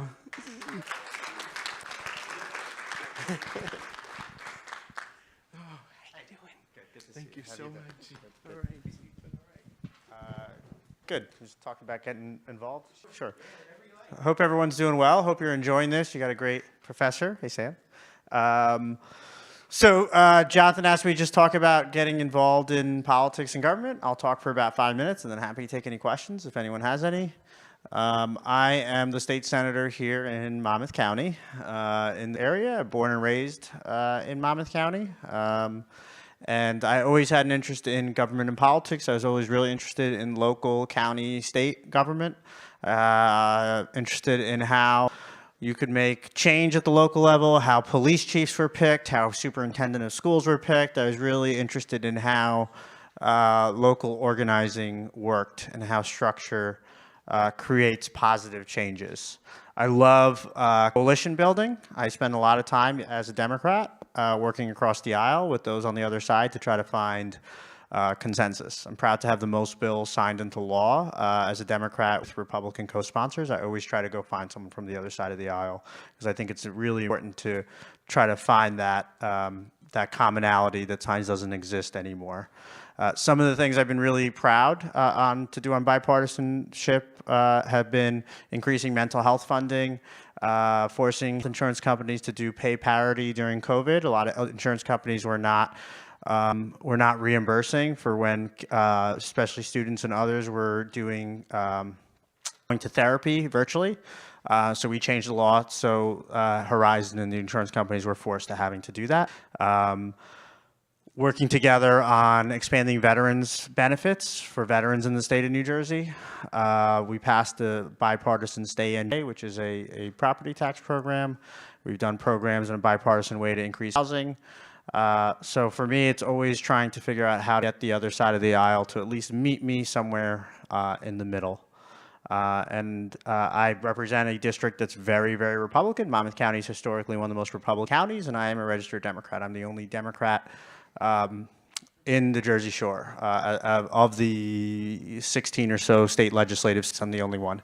And I think I attribute that because I really try hard to try to find common ground. I don't move away from my Democratic principles. I'm a proud Democrat. I'm a former Democratic County Chair.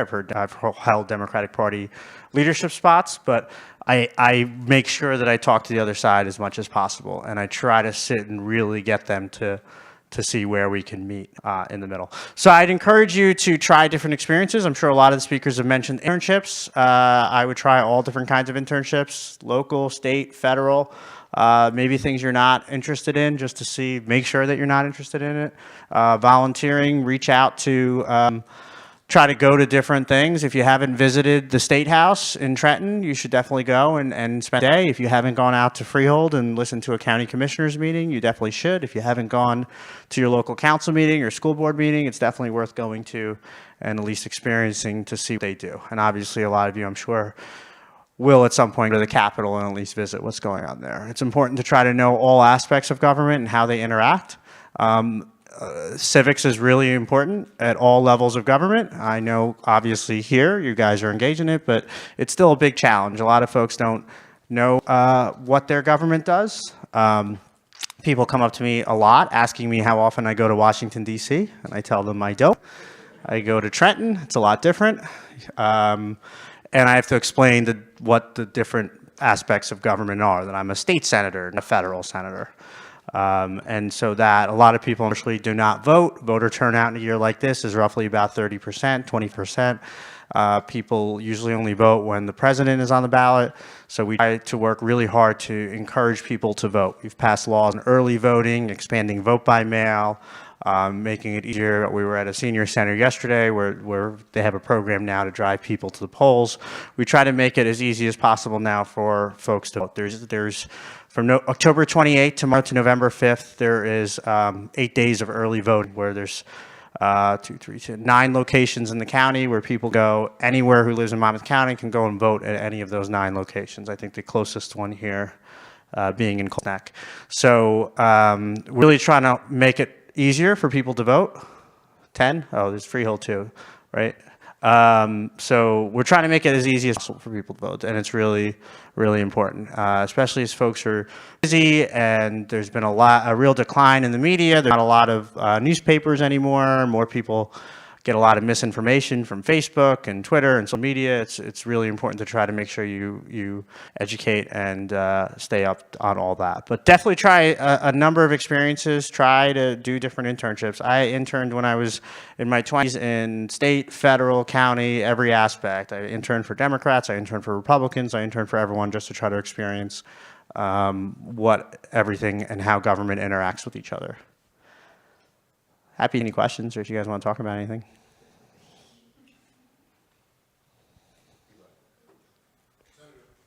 So I have a question. A couple of my students are in here.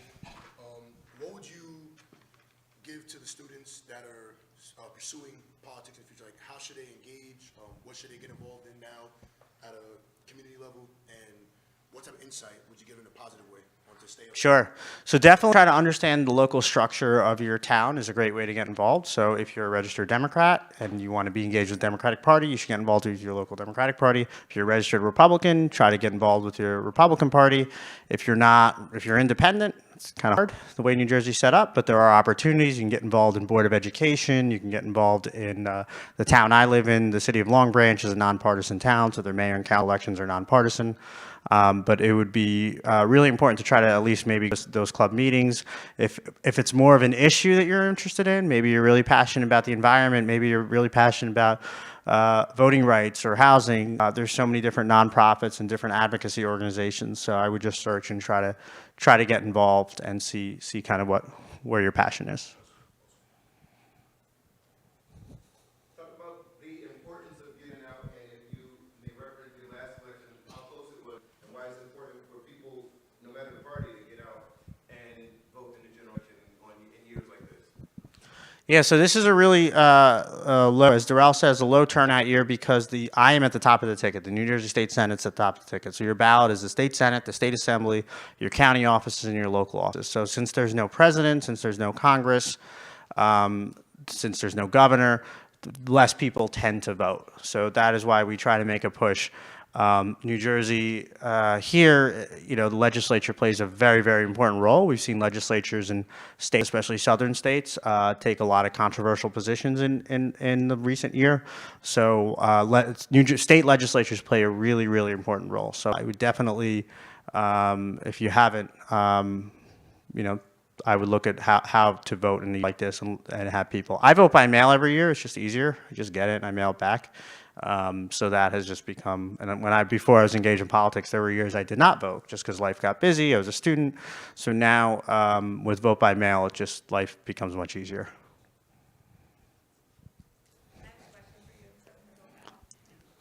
Hi, Danielle. Can you explain what encouraged you to run again because you lost your first?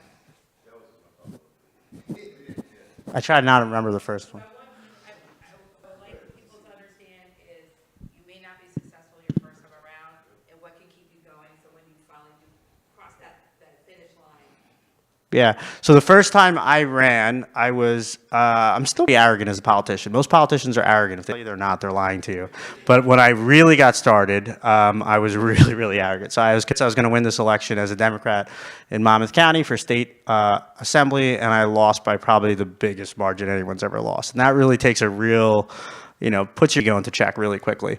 So I learned from that experience of what to do better, the importance of knocking on doors, the importance of communicating with voters, the importance of finding commonality, especially as a registered Democrat in a predominantly Republican county. I have to work across the aisle to bring folks over.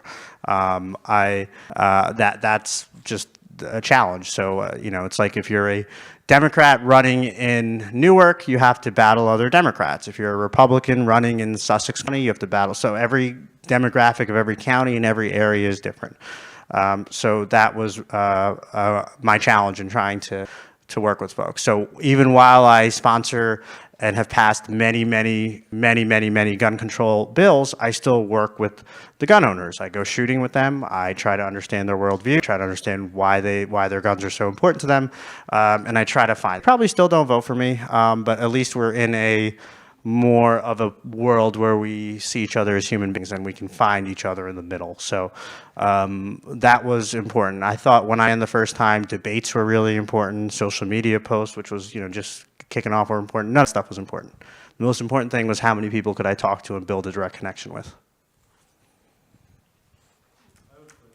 Sure. There is a demonstration, I think, on November 20th.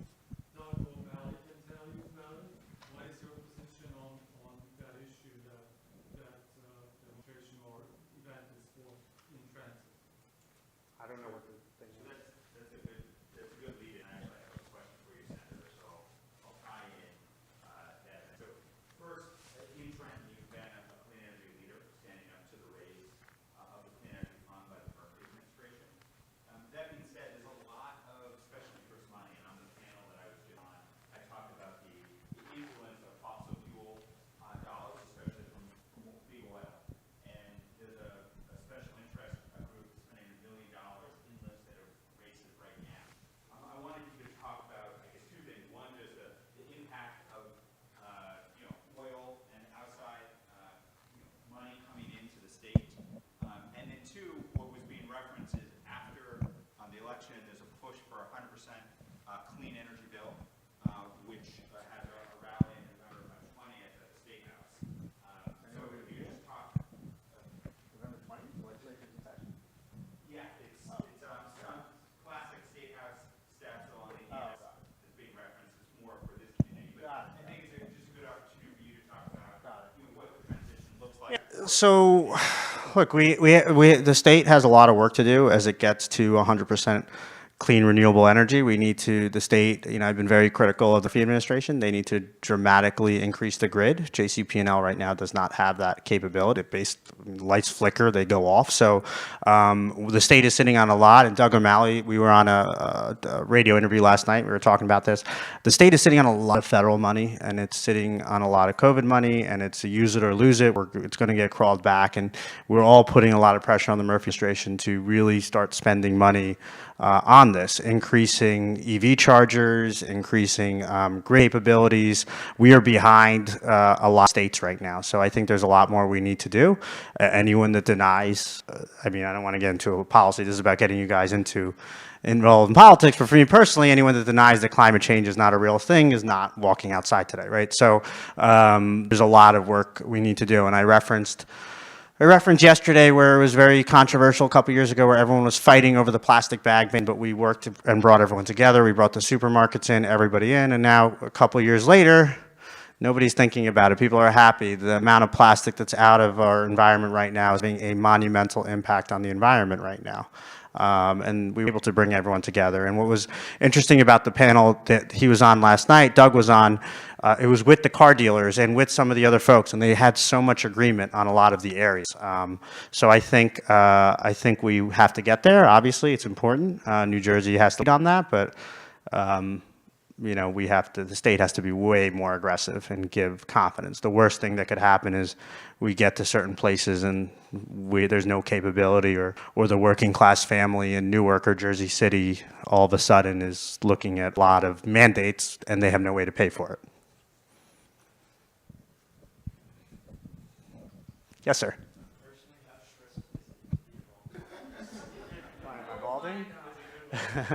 It's worse now. It wasn't this bad when I first ran. There's a lot more anger right now. People are just mad. If you go on Facebook and Twitter, if I wasn't in the Senate, I wouldn't be on social media. I don't have a choice. I have to go on. But if I wasn't, I wouldn't go on it, because it's a bunch of people that are really mad. It's a lot of people giving you their feelings about, you know. And I said this in this campaign. I had somebody who had on their house, as I was going, I put Hillary Clinton in jail thing on their house.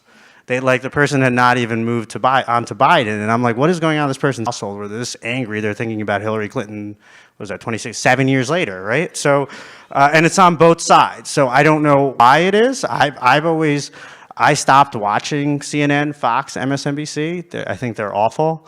They're always wrong. If you guys are too young, they said there's no way Barack Obama's going to get elected. Then they said there's no way Donald Trump's going to go. There's just a bunch of people giving opinions, and they fuel to make everyone angry and fight with each other. So it is harder now than ever, because the ability to meet people in the middle and have rational conversations has gotten really difficult. When I ran 6 years ago, I beat a person named Jen Beck. She was the incumbent senator. We had an incredible transition. She transitioned every constituent file over to me. She made sure that no case dropped. We kept a great relationship. When I had my daughter, she was one of the first people over the House gift, and we had a tough, difficult campaign, political adversaries do, but it never got overly personal. That is not where the world is today, unfortunately. It's a different world, and I hope that it's not like that, and it's problematic from both ends of the extreme political aisle. Yes, you were talking about, having to meet in the middle with Republicans and stuff. Do you still find, what you push for to be successful? Yeah, look, no, I don't think any side gets everything they want. I have as much problems with the Democrats that I do with the Republicans. I guarantee you there will be a bunch of Democrats out there somewhere, if they were listening and they heard me actually criticize the head of my party, Governor Murphy, they would be furious with me and they wouldn't vote for me. So the extremes come on both sides. And that's part of the challenge. Yeah, I give you a lot of credit for, I think more people should be calling out people that they may generally agree with, so that we don't have this hive mind mentality where we just forget about things that people may say that we normally agree with, but we disagree with. You know what I mean? Yeah, completely. And to your point, society has become extremely, over the last number of years, judgmental, where people jump on each other. You see, if you go on Facebook, people jump on each other and assume that the person just doing the jumping never made a mistake in their entire life. And they take that, I've had things I voted for that I regretted. I should have read better. Everybody is going to make human mistakes, and this is part of, but it's gotten to a very dangerous place. But I'm very hopeful there's going to be people like you that are going to be stepping up, that are going to try to bring this back to where we used to be, because we were in a place where it didn't just matter if you voted for Trump or Biden or whatever, and it actually mattered on seeing the other person as a human being.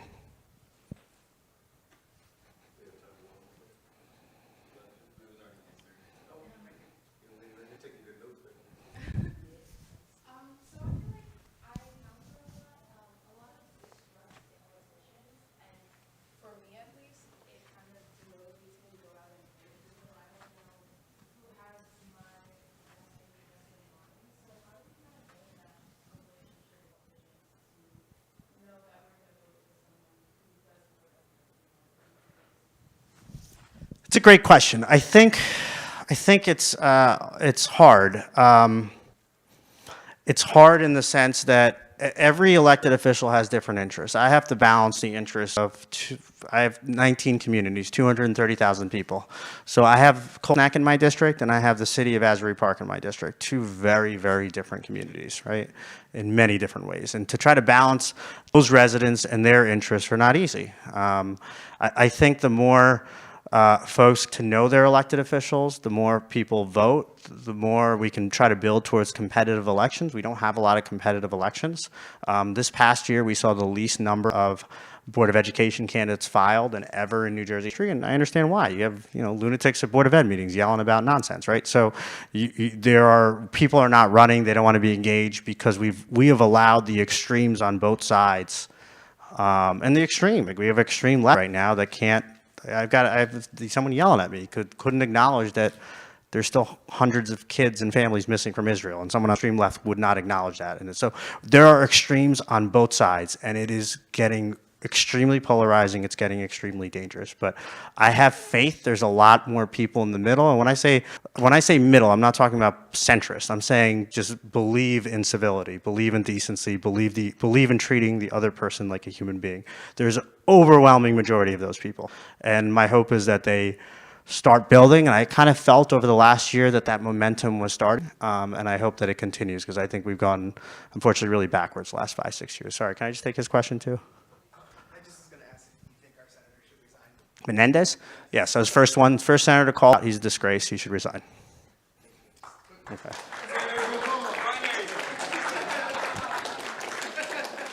Cool.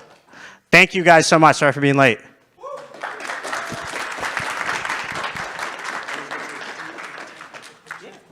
Sorry for late. That's okay, that's okay.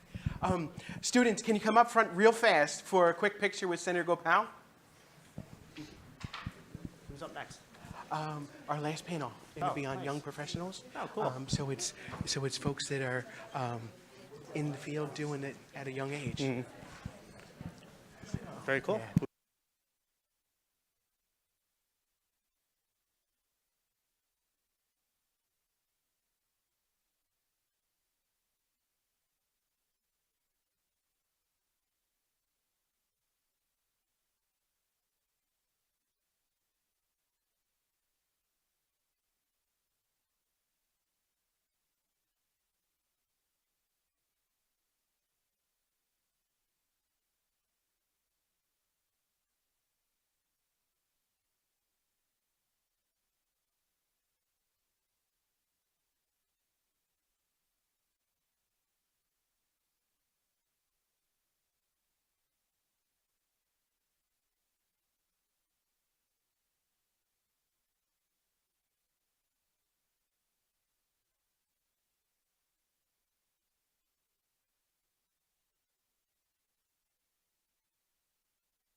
Everybody, how about a big round of applause for Senator Gopal? Hi, I'm Raj. I live in, I see in the temple, Marlborough. Oh yeah, I got married there. You got married there? Yeah. And the Menons, Chitra. Yes, and- great people. So I just want to say hi. Nice Big to see you. admirer. Thank you. so much. Thank you. I really appreciate it. Thank you. You all right? All right, and so now we got to get rolling with our last panel.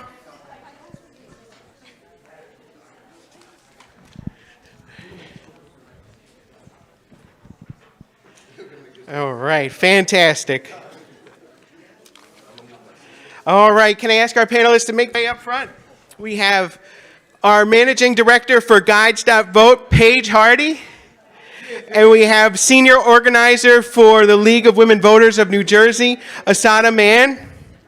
And we have the Director of Government Affairs for the New Jersey State Funeral Directors Association, President and CEO of Maiden Stone Strategies, and National Committee Woman for the Young Democrats of America, Samantha Mincello. And I think that's everybody, right?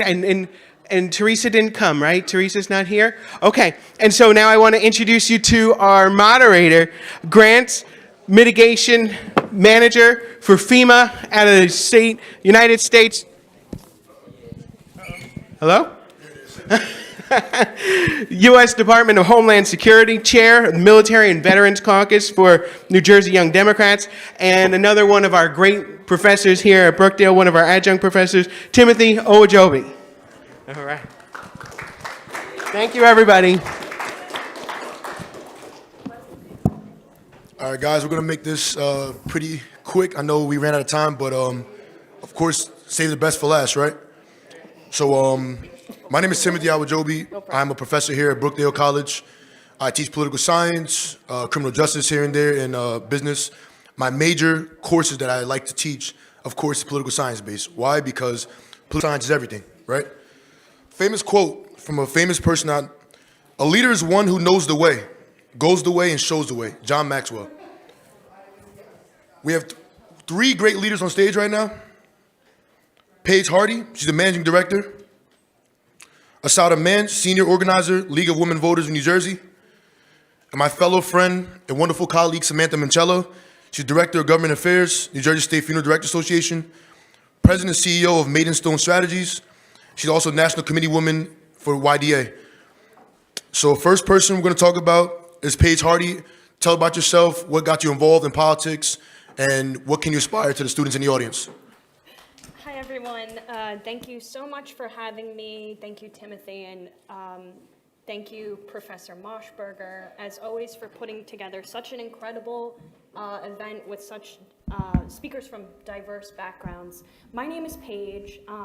Whenever I come to Brookdale, it's like a wonderful homecoming in a way, because this is actually where I got my start. Before, a little background on me. I actually emancipated myself while in high school. That is my newborn daughter, and you might hear a little squeak here or there. You spot the redheads in the corner of the room. So I emancipated myself in high school, and after a period of living in my car and starting my own medical supply business, I decided I need to go back to school. I saw issues in my community that I wanted to address, and when I came back, I took Professor Moshberger's poli-sci class, and there was a volunteering component of the class, and he shepherded the class kind of to understand what it means to have the heart of a volunteer. And I love, some of the comments I heard today on volunteerism and what that means, because I think at the crux of civic engagement is volunteerism. So Brookdale has a special place in my heart, and I also reflect on some of the events that have happened both in the world since I've left and in my life. As I mentioned, I'm a new mother. I gave birth to my daughter Violet during, I'd say, tumultuous political times. Since the pandemic, I've gotten a full scholarship to Columbia University, where I got a scholarship for young mothers called the College Scholarship, and I'm there continuing to study about social justice and learning from some of the best minds in the world, and I couldn't be more humble to go from community college to there, and I really feel like Brookdale afforded me that opportunity, which is incredible. Thank you. And on top of that, about a week before I gave birth, I began a startup nonprofit where we create election voter guides around the most consequential elections in the U.S. And I'll get into that a little bit more, but that's so important to me, voter engagement and civic engagement. I'm the managing director of Guides Vote. And to your question in the back before, if you're feeling apathetic about the candidates in an election, how do I find credible, clear information? Well, what we do at Guides Vote, we have a team of veteran journalists from New York Times, Los Angeles Times, Encyclopedia Britannica, and even some conservative groups. They're rock star journalists. They come in and spend about 50 hours researching different races, anything from governor races to state Supreme Court races. We go in and we covered 45 different races last year, and then we go in and we try to get the guides out to the people who need them the most. The guides are concise and clear. They give you a side-by-side comparison of the issues that young people care about and where the candidates stand on those issues. So what that means is, if you go onto a candidate's website, you get their pitch, you get the rhetoric of what they're trying to spin to you. Our guides hold the politicians accountable and show actionable things they've done around certain issues that motivate young people. Anything from gun laws to women's health and reproductive rights to education. We cover all of the top issues, and I encourage you guys to go on our website, guides.vote, and check out some of our guides. This fall, we're covering the Pennsylvania race, the Virginia race, Kentucky, and Mississippi. But what we're really doing is gearing up for 2024, the presidential election. And we're going to be doing a lot of distribution of our guides in New Jersey and across the entire country. So I get excited when I see people together in a room like this, and we have enough lead time to really impact voters and educate them for the 2024 presidential election. This to me is a brain trust of the best civic minds in the county, and the fact that we continue to have this event and we continue to get, this event has been running for over 5 years now. You can actually see the evolution of political figures that have been coming here, running on their second or third term, like Danielle Jones here. We've got to show out and support our own people. So it's really exciting. And again, thank you for introducing me and having me on this incredible panel. Excited to hear what other questions we have. Thank you. So in the beginning, thank you. So I got a question for you. What motivates you as a woman in politics, right, to push and advocate for more women to get involved, get out there, get in those rooms, especially the youth, right? So we're mainly focusing on young professionals, getting more youth out there, getting more youth engagement. So what pushes you with your nonprofit to get more involved with the youth, especially young women? Right, thank you. We've had a really explosive first year. So for me, really being able to work with groups like the NAACP, MTV, Teen Vogue, they've all taken our guides, put it on their website, and they've even, we have donors give money so that we're able to provide the guides at no cost to these groups. And our guides really amplify the work that other incredible groups are doing. So we have a focus on women-based voter coalitions, but also veteran-based. We want to get these voter guides to the disability community. We are the only group translating guides into Spanish and actually making pathways to get the guides to the Spanish-speaking community. So we find the most disenfranchised voting groups and we say, how can we practically get them voter information that they need to feel confident at the polls? Like one thing we did to make sure that we're engaging Gen Z voters is we took 26 different influencers on TikTok and we had them create videos, short form videos of the voter guides with issues that people care about. It's a more salient way to get information out. I think that's something to consider as we're planning the 2024 elections. What is the most pragmatic way to get information to young voters?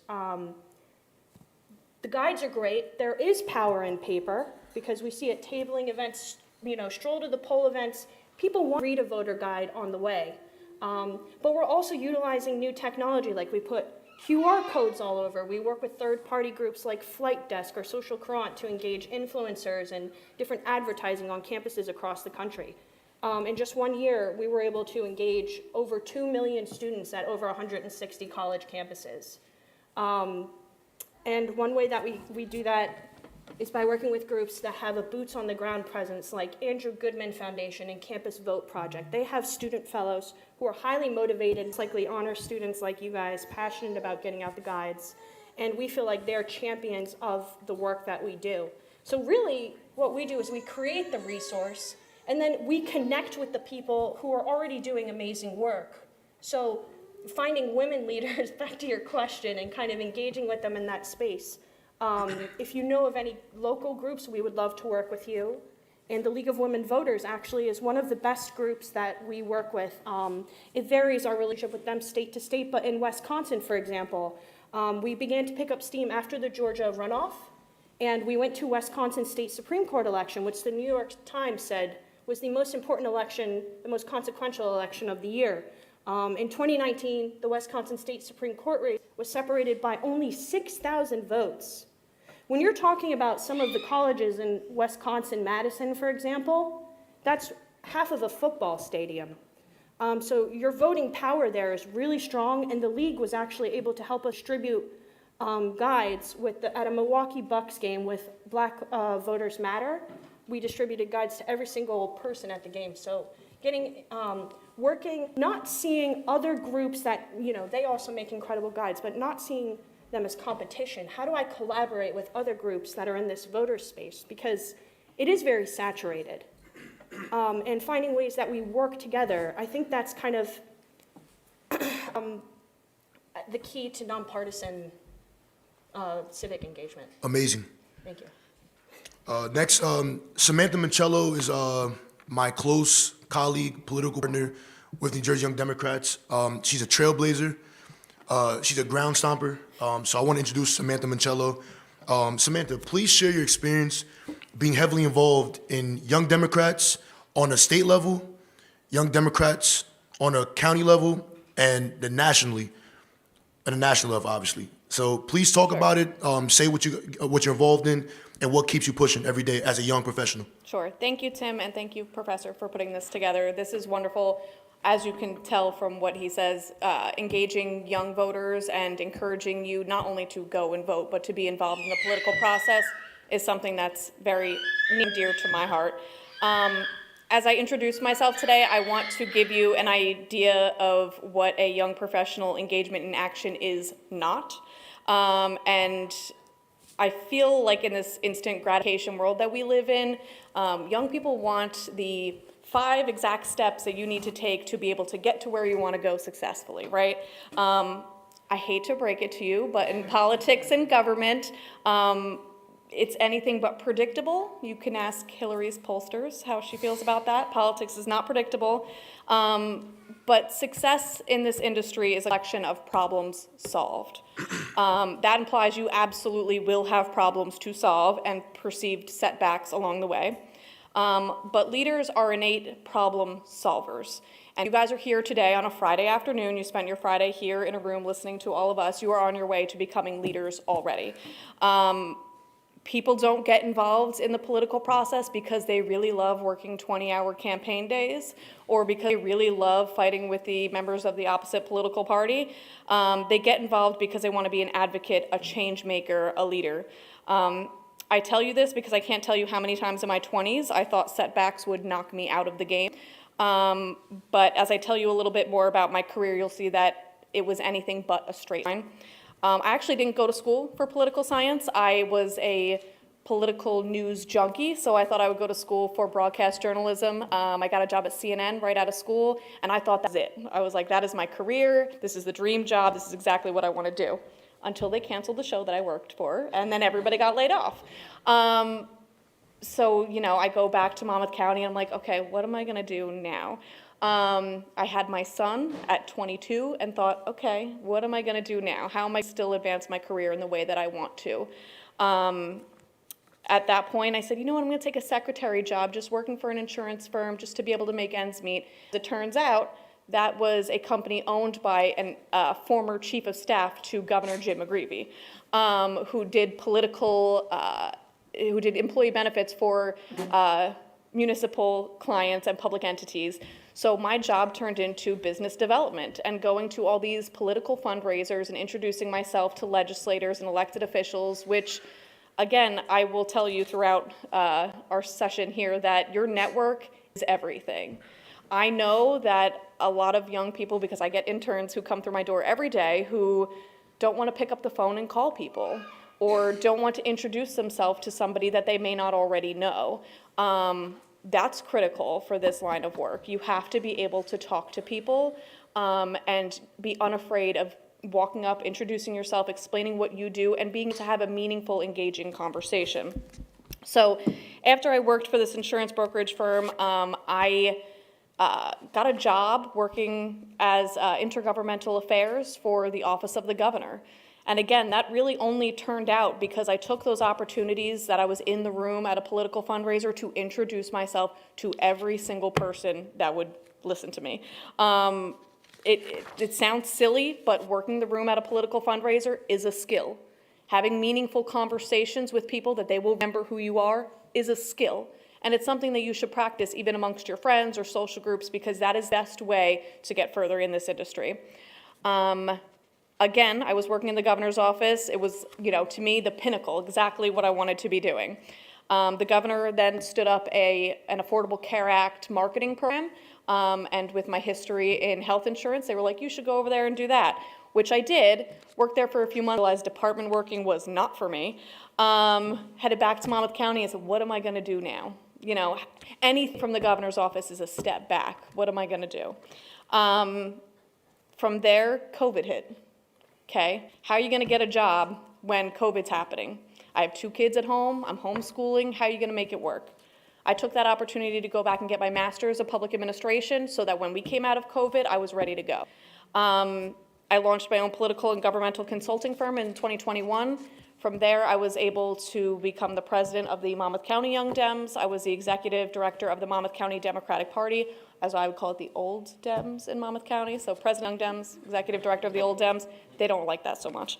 But I wanted to, right now I am lobbying for the New Jersey State Funeral Directors Association, which allows me to take all of that work history, the decade or so, in job to job to job, to be able to take those connections that I've made across state and be able to use it to actually influence what legislation gets passed or doesn't get passed. Each connection, each volunteer opportunity that you take is a building block towards the success that you want. You are not going to notice it day after day. You will not even notice it sometimes year after year, but you will turn around at one point and be like, that's how I got where I wanted to go. Your consistent action day after day, it's really the only thing that will set you up for success. As Tim noted too, working within an organization like the Young Democrats or the Young Republicans, whatever party you affiliate yourself with, I was just, probably 25 years old and said, I want to meet other like-minded people. So I went to a Monmouth County Young Democrat meeting. They were looking for new leadership and I rose my hand. So I became the president there. I got on the board of the New Jersey Young Democrats, and then when we went to our national convention, they said, hey, we need somebody to be a national committee woman. I rose my hand. So I would encourage you in any room, in any opportunity that you can, to raise your hand. Offer to serve. That is what becoming a leader is, and really what it is practice for when you run for office and you can be a leader in your community. I warned you, she's a trailblazer. Under 40 and doing it. So, way under 40, relax. No. So listen, Do not discuss a woman's age. Relax, Darrell. Get out, Darrell. So Samantha, again, thank you. Like I said, you're the example for our young audience, my students, and the Brookdale community, right? It's very, very brave for a young person to get involved in politics where they don't believe in politics. I have a student in one of my classrooms. We discussed yesterday, right? Political behavior is human behavior. And why? It's what? Capital P. It's predictable. So politics is predictable, right? You don't know what you're gonna get. Sorry. Same with humans, right? You can't predict what a human will do, whether in office or out of office. So it takes a certain individual to get involved in politics. Now, a wonderful lady said, politics is not for everyone. Whether you're in a local level, community level, county or state level, even federal, it's not for everyone. But there's so many ways you can get involved in your community without being in the face. So you can get involved in, behind the scenes or working, what is it, voter registration. You can do anything. But I'm telling you from experience, as a young professional, as a young student, getting involved in community is very, very essential for a better tomorrow. Next up, Asada Men. She's a senior organizer with the League of Women Voters of New Jersey. So please tell them about yourself, what gets you involved, what keeps you motivated, and what do you like to do in politics? Yeah, absolutely. Thank you so much. Number one, to everyone for being here. Like someone said before, you could literally be spending your Friday anyway at all, be anywhere in the world, and you're here, and that really matters. So I totally appreciate that, and I appreciate the opportunity to be here today. This is my first time actually ever coming to this campus, and it's really beautiful, so that's nice. A little bit about me, like Tim said, my name's Asada Mann, and I'm a senior organizer. I work for the League of Women Voters in New Jersey. The League is a 100-plus-year-old legacy organization, and our mission is to empower voters and defend democracy. And we've been doing this work and doing it, from a place of being proudly nonpartisan, which means, we neither support nor oppose any political parties or candidates for office. I just want to give a shout out to some of our really awesome volunteers who are here over there manning our Vote 411 table and our Energizing Young Voters. We're a membership organization. We have over 1,500 members across the state, 30 plus local chapters, and they really are, the lifeblood of the work that we do across the state and then across the country. We are the largest on-the-ground voter registration organization in the country. So, we do voter reg. We educate voters. We host candidate forums. And similar to Paige, we also produce a voter registration candidate questionnaire, and that's our awesome Vote 411 tool. If you Google vote411.org, you can literally put in your zip code and you'll get a customized ballot. You'll know all the people who are running for office, all the positions.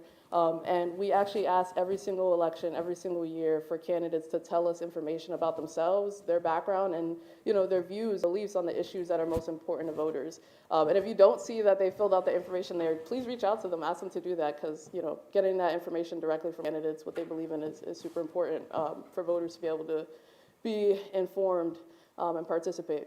A little bit of information about me, though, before I started working for the League. I actually, I'll say I really love coming to campuses and universities, schools, because that's really where it happened for me. That's really where it all happened for me, and I got started.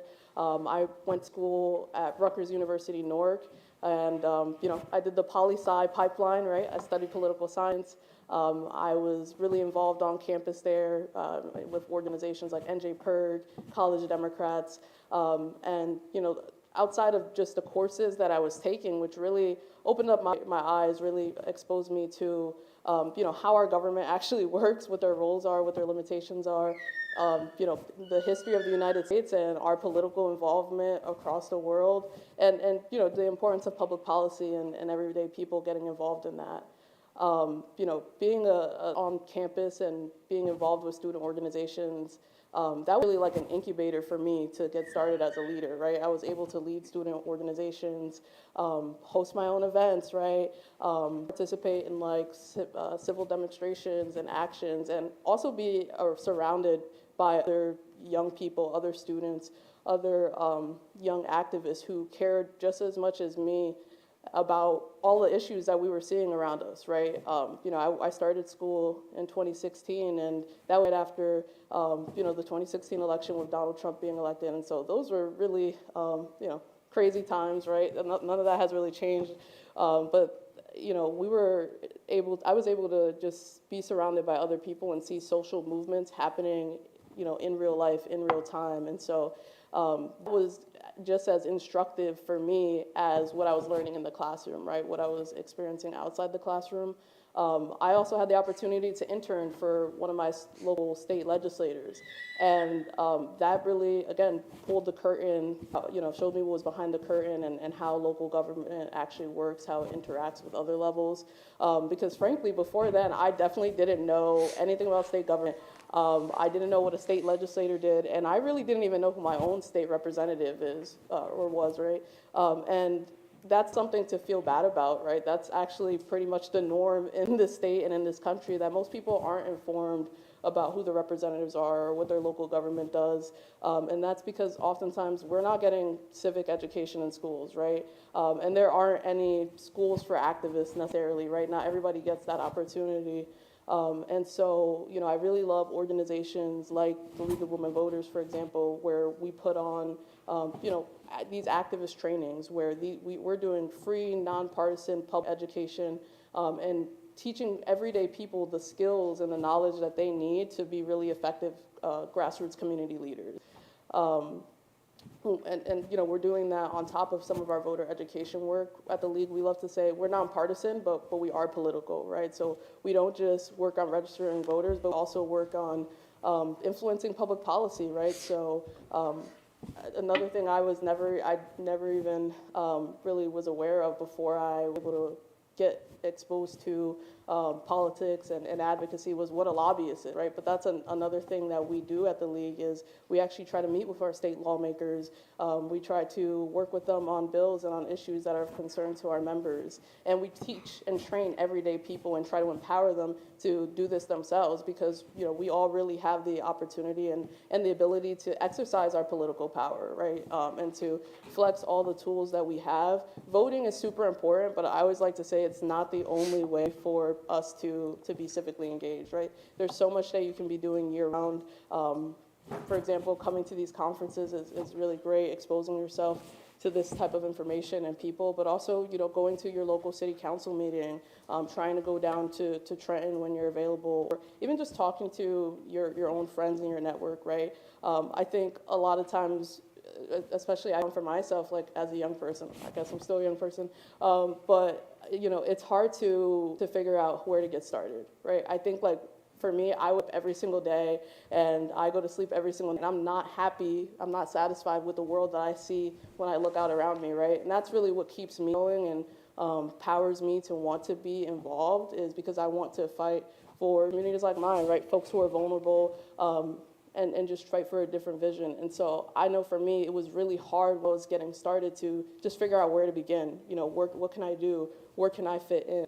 And I think everything that I've been hearing folks share today is right on the money, right? Look for different volunteer opportunities, you know, whether it's getting involved with your local political party or getting involved with a local organization, or, you know, if you want something done and you're not seeing it, right, do it yourself, right? Start your own organization if you want to. I know I did that, including on campus, and again, that was really the opportunity for me to become the leader I wanted to see, right? Sometimes, I know back there somebody mentioned that, you know, political apathy or just distrust in candidates, politicians, or our institutions sometimes makes us not want to do anything. And I think right now, you know, we're dealing with like a loneliness epidemic, right? Where people kind of feel like they're in silos and, you know, there's really no hope, right? There's really nothing you can do to make a difference. But, you know, that's just that bad voice in the back of your head that I think you need to push it aside and, you know, reach out to others around you. Because just the same way that you're feeling, 9 times out of 10, the person next to you is probably feeling the same way and looking for an invitation to get involved. And so, you know, you can play that role. You can, you know, like Sam was saying, raise your hand, right, and volunteer to serve. And yeah, I'll leave it there. Amazing. Are we good on time? You sure? Okay. Just trying to make sure you guys are good on time. What would you say, or what advice would you give to our young professionals in terms of, I guess, community outreach, right? So when you speak to most students, primarily my students, I will ask them questions about, okay, cool, in your local community, how involved are you? And many students say, you know, they either fear getting involved or they don't know how to get involved. So as a young student that's growing and evolving in the political realm, what would you recommend, and either one of you can answer this question, what would you recommend that they start off? I mean, how would they go about it? Share your experience. So. Yeah, so for me at least, you know, I knew generally I wanted to work in politics, but I didn't really know what lane I wanted to be in, right? Do I want to run for office? Do I want to be a lobbyist? Do I want to work for an association? You know, there's a lot of opportunities within the political sphere. So one of the most valuable things a young professional can do, in my opinion, is to talk to as many people who work in the industry as possible. I made a resolution several years ago, that I was going to schedule a lunch or a coffee meeting with somebody in the industry who was in a position that I would like to be in and talk to them. Where did you start? How did you get involved? What was your career trajectory? do you like what you do? What do you find rewarding about it or not? This was able to kind of help me hone in on what I really was interested on and what I really wasn't. And as anxiety-inducing as that was, to call people up and say, hey, could we just meet for coffee so I can hear about your career? What's the worst they can say? No. But what I found is a lot of people, especially women, people of color, members of the LGBT community, or anybody who fits into a minority group like that, is willing to help, particularly because they want more diversity within the political space. New Jersey politics can be very straight, white, male, which, I mean, that's just the world that we operate in New Jersey politics. We need more diversity, even, you know, of race, of gender identity, of, you know, ideas, period, from all walks of life. So people are really willing to help young people come up and to share your experiences. So my recommendation is to always talk to people and find your, what I call your political godfather, somebody who's going to take you under their wing, kind of show you the ropes in your county, in your town, the person who will say your name in a room full of opportunities. Yeah, someone who will bring you along to political fundraisers where, as a young person, you probably can't afford the ticket, but you want to get into the room to start making those connections. So find your mentors. That's where I would start. Awesome. Just really quickly, everything you said resonates so true with me. And I just wanted to add, you know, as we think about the ways that we conduct civil discourse, the ways that we participate and civically engage, I've been doing a lot of reading since the issues in Gaza and Israel have occurred from the great late Dr. Martin Luther King Jr.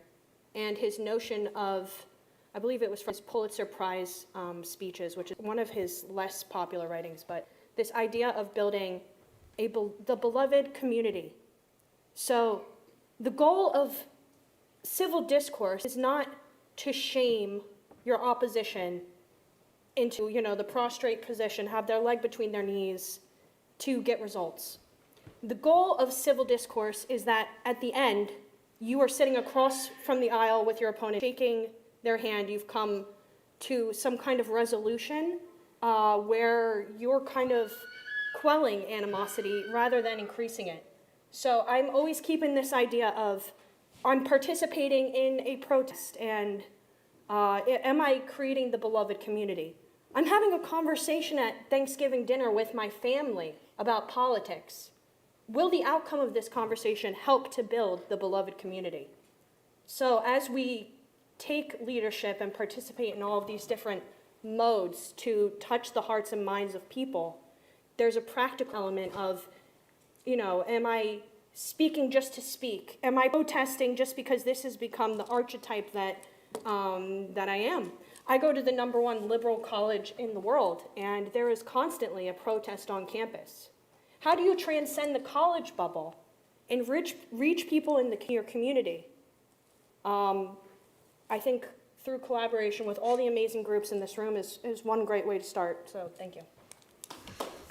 So that was amazing. To add on to that, I'm a disabled veteran. And I'm sharing that because, you know, being the chair of the Military Veterans Caucus for New Jersey Young Democrats is very challenging. You'll see that a lot of vets, especially student veterans, across any campus around the state of New Jersey or entire nation, they fear judgment and they fear retaliation, right? So most vets I'll meet on a daily basis like, oh, hey, why do you get involved in politics? They don't care about us vets. And that's true, you know? Finding a good mentor, like Samantha said, is what keeps you afloat, especially as a student now. It can be a professor, it can be a guidance counselor, it can be your parents, it can be a close friend. Find that mentor that will guide you through your political journey, guide you through your professional journey, or whatever journey you're battling with. Find a mentor, find a role model, right? One of my role models is in the audience, Councilwoman Danielle Jones, whom I met on my deployment coming home. And it was hard, right? We met on LinkedIn. So LinkedIn becomes your best friend when you get to college. So remember that. LinkedIn is your new Facebook, your new Instagram. Utilize that, especially in the political realm. Everyone's on LinkedIn in politics. So I say that because, listen, You never know who can pave the way for your tomorrow. So find that mentor, hold on to that mentor, and let that mentor guide you. And if they're not guiding you, fire them. You can fire your mentor. She's still hired. That's why she's still here. So,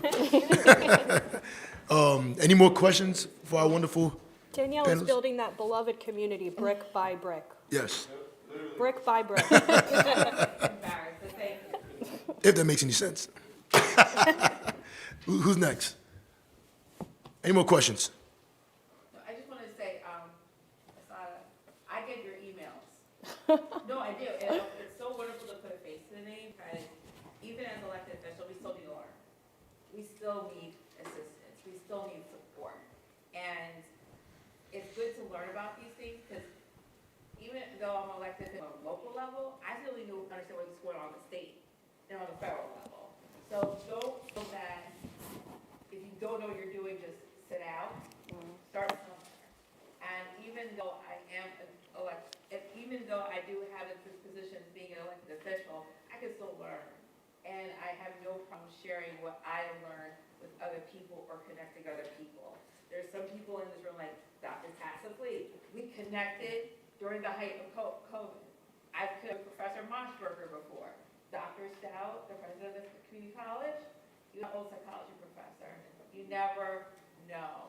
And I really appreciate all of you for sharing your journeys because everybody's journey is different. And I love the fact you said that it's not going to look the same and we all want like these quick 5. I was that one person looking for those quick 5 steps. And yeah, I'm still waiting for them. You know, but you figure things out, you find what you're passionate about, you find your niche, and you will soar. So I'm really thankful to hear that you guys see me as someone doing that, building that beloved community and that mentor. Because sometimes I'm like, I don't know what I'm doing. I'm trying to figure it out for myself. But you never know who you're going to make a positive impact on. So don't be afraid to step out and take that first step. Before we close out, Professor Mossberger, can you please stand up? This man's extraordinary. Please give him a round of applause.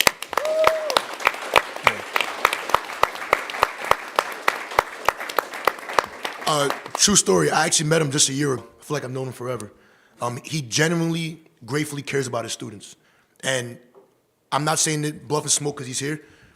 This man will go out of his way for any student that needs help, whether it's politically involved, non-political. He's a true advocate, a true leader, and a true mentor. Thank you so much for everything.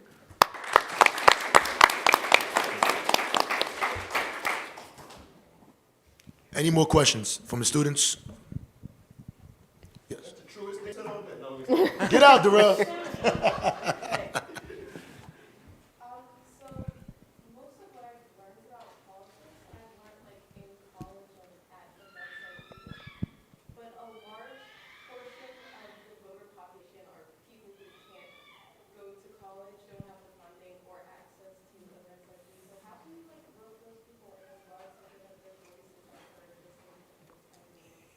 That's a good question.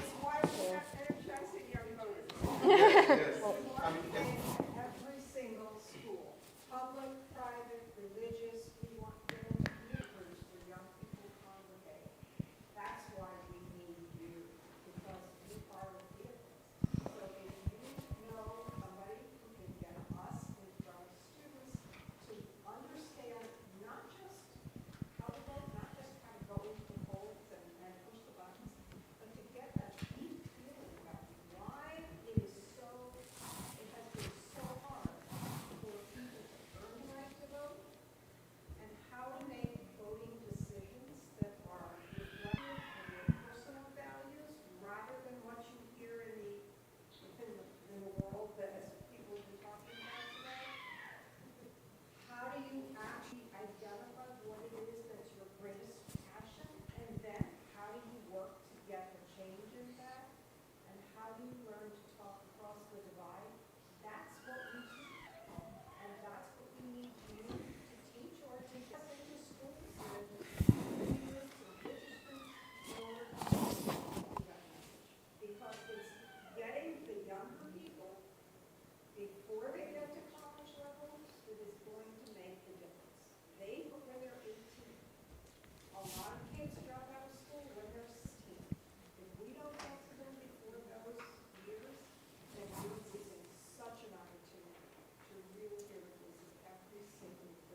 That's so true. Can I add to that?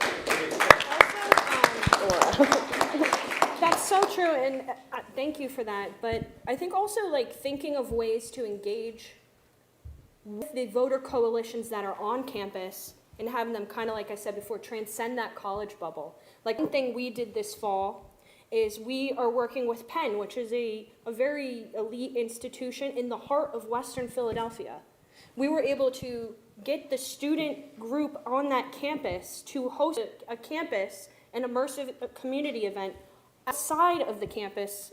So there's music and they're engaging with the community around them. Other things that you could do is look at the local pillars of leadership in your own community. Look at the boys and girls clubs like the YMCA, the VAs. Yep. They're incredible community hubs where people are able to get out this kind of information. So, yeah. To add on to that, listen, COVID made life easy, right? Everything is virtual now. So you don't have to go to in-person meetups or in-person networking events. Everything's virtual, right? Every party, whether it's Republican or Democrat, has virtual conventions, virtual meetups, all on Zoom, right? I mean, Darrell can co-sign on that. So, well, yeah, of course. But, I mean, like I said, COVID, I mean, in a good way, kind of made our lives more hands-on, right? Less hands-on. So you can attend anything, any session virtually. Sign up, go to your local congressional office, right? They'll let you know, Department of Veteran Affairs, Department of Commerce, Department of Aid, whatever it is you need. And local community, listen, stop in your local city hall. The worst thing is no, and I guarantee you, they probably won't say no. When you see someone young, talented, devoted, ambitious, they're gonna guide you the right way, so. Can I add to that? I mean, I agree with everything everyone said. Definitely want to echo it. But I guess I would also say, you know, to your point, like the vast majority of people are not on campuses. They're not graduating from colleges, and the average person is not like politically engaged like we are, right? Everyone in this room. And so the most important thing you need to be doing is meeting people where they are, right? Meeting your community where they are. I really liked what Paige said about going to community hubs, right? You know, there are existing smaller communities and you know, like niche groups that do exist in places, and you know, you gotta make connections with those people. You know, talk in language that people can relate to, right? You really have to make the connections to people about these big, gigantic ideas and that we talk about, and you know, be able to not dumb it down, but break it down and you know, make it relatable, right? And so it can be really difficult to do that on your own, which is why again, I'm always going to emphasize to people, you need to be part of an organization of some sort. I'm obviously going to plug my own organization, League of Women Voters New Jersey. We do these nonpartisan public virtual trainings on, you know, understanding your government at a basic level. Like, what do my council people do, right? How is a state budget passed? You know, what does school board do? We also are training people on, again, how you're actually, you know, what technology, what skills, strategies you can use to like make your own grassroots campaigns and fight for change in your community, right? So you really got to meet people where they are is the biggest thing I can say. And do stuff while you're here. First of all, I love your question. And I would say this, before I ran for office, I was probably just as disengaged as you felt. And I wanted to know, like, what can I do? Sometimes it's just simple as asking. And I remember actually Senator Brookout, he was the one that said, you should run for office. I'm like, oh, no, I don't. No, you don't know. Because sometimes other people can see things in you that you can't see in yourself. But also you know what your niche is or your passion is, and start there. With my students, they're very big on social media. I have a very ambivalent relationship with it because I grew up without it. And I knew if I wanted to be effective and meet people where they are, I have to be where they are. So a lot of what I do in my campaign is social media posts. Me personally, I don't really think it's necessary, but if I'm not meeting students and that's where they are, what am I doing? Find your niche and you'll figure out where you can make an impact. I don't know everything that you see about local politics or even New Jersey politics, but I ask questions, I network, I have an open mind willing to learn. I've learned so much the past 3 years. I want to be able to share with other people, but I have to meet them where they are. I can't talk over their head or talk past them. And I also understand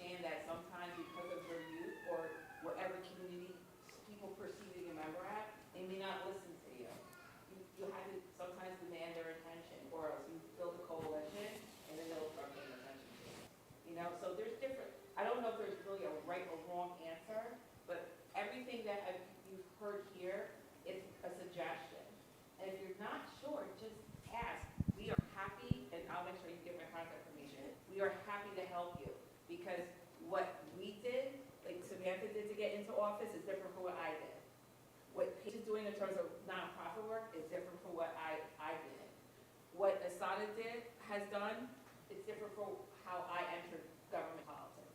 But if they're all valuable, different pathways. So don't stress so much about, okay, who do I need to know, what do I need to do? Just do it. Just do it. Just real quick, when we talk about volunteerism, right, the young lady, I know your name, I'll tell you, Rebecca. The trustee, Rebecca, shared with us earlier, she talked about volunteerism. And so just, it's resonated in my mind as I'm hearing the final thoughts. Because if you look at volunteerism and you look at some of the people that do the volunteering, a lot of those people also work in politics. And so if you think you want to get into politics, right, volunteering might be an actual great start. I volunteer at a food bank, and it's not on my resume. Somebody said I probably should put it in there, but it's whatever, right? But I volunteer at a food bank every Saturday, right? It's over in Long Branch. And my very first time walking in there, I ran into the Monmouth County chairman, the Monmouth County Democratic chairman, who happens to be the president, CEO, whatever, of the food bank. And I'm like, oh my God, look at that, right? And so I would have never known that, right? But I'm already in politics. But that's the chairman, right? So Samantha worked with him, right? So she can tell you, like, that would have been a foot in had I gone just trying to get involved in something. And so, the sky's the limit. You guys still are young. Guys and ladies, you are all still young, so you have way more opportunity than any of us. But now's the time to start, and like I said, get involved. Volunteer at the local soup kitchen. Volunteer like Rebecca did with the kittens in Asbury Park, right? And that's the way that you open doors, whether it be political or somewhere else. I mean, people try to hire me all the time. I'm just like, that's not my passion. No, I don't do finance, right? Like, I like politics. I like working with people. I like, social things, interacting with folks and making sure that a difference is made when they come into my area. So to add on to that, and Darrell, that was a wonderful statement you just made. Get out. One thing I learned over the year, because I've only been involved, ironically, for about a year or some change in politics. I guess I was in the military, came out, and boom, jumped right into politics. Jersey's a very small state, right? Whether you're Democrat or Republican, doesn't even matter. Everyone knows everyone. So you just getting in this room today, I guarantee you will come across any one of these people another day. That was in my notes right here. Politics is a very small world Outstanding, in New Jersey. Sam. Yes, it is. I probably did. It probably is. He takes his note from me. It's my favorite. Listen. No, but this is, I don't mean to cut you off, but this is how I didn't know Tim a year, how long ago? Not 8 months. Yeah. 8 months. And I'm just like, who's this guy over here? Yeah. Like, all in everybody's face, like, I want to meet you too, right? Yep. Because he worked the room, like I think Paige spoke to. You work the room when you go to events. And he's not lying, by the way. I literally, like, I didn't work for any elected official. This is a true story. I would spend my weekends just going into a random room. And they'd be like, who the hell is this guy? My name is Timothy. Nice to meet you. I'm a veteran. A year later, I probably know everybody across the state. Seriously. So get involved. It's free. Doesn't cost to get involved. Get involved in your local community. Get involved in your local food bank. You'll never know whose life you'll save. A senior, a vet, a child. Get involved. Can I make a point? Absolutely. As you close out, as you start in this industry, you will be underestimated. You will be the only person under 30 in a room. You will be told to wait your turn if you want to run for office. You will be the only woman in a room. You will be the only person of color in a room. Do it anyway. Do it anyway. Because if you don't do it, if I don't do it, if we don't do it, who will? Who will? And honestly, like, I'm raising kids, you're raising kids. We're like, we want to leave. The reason we do this is because we want to leave things better for them, and we need the diversity of gender, of race, of ideas, of just community. And the best way to do that is to do it anyway. They will tell you no. Keep pushing. And take advantage of the clubs here. Get involved in the History and Poli-Sci Club. They have a budget. You could do fundraising. I was the president of that while I was here. And we were able to go on a trip to D.C. We were able to hand deliver letters to our congressmen in D.C. They took us on a special tour of the Capitol building. We were able to have a immersive musical event here where it was called Rock the Vote. And on election day, we had bands come in and play music while local politicians like this came in and spoke in between. Engaging your community, politics doesn't have to be all stump speeches. Get creative, bring in local artists and grassroots organizers and activists. It doesn't have to be all Democrat or Republican, so we gave you a lot of ideas. But I think it's so awesome that you're asking these questions, like Danielle said. Thank you for asking that. Any more questions? I know it's Friday night. You guys want to go out and party. So. Yeah, me too. I just want to just Go riff for it. on, Right. I'll piggyback on what Craig said. It does not have to be Democrat. It does not have to be Republican. If you remember when I was on the panel, I told you I ran as an independent, and I'm still a part of the Democratic Party, right? I believe in the values of my party, but I also believe that there should be a middle. Because again, we're not always going to agree on the left or the right. So there's plenty of people in my party that I don't agree with, and there's plenty of people in the other party that I don't agree with.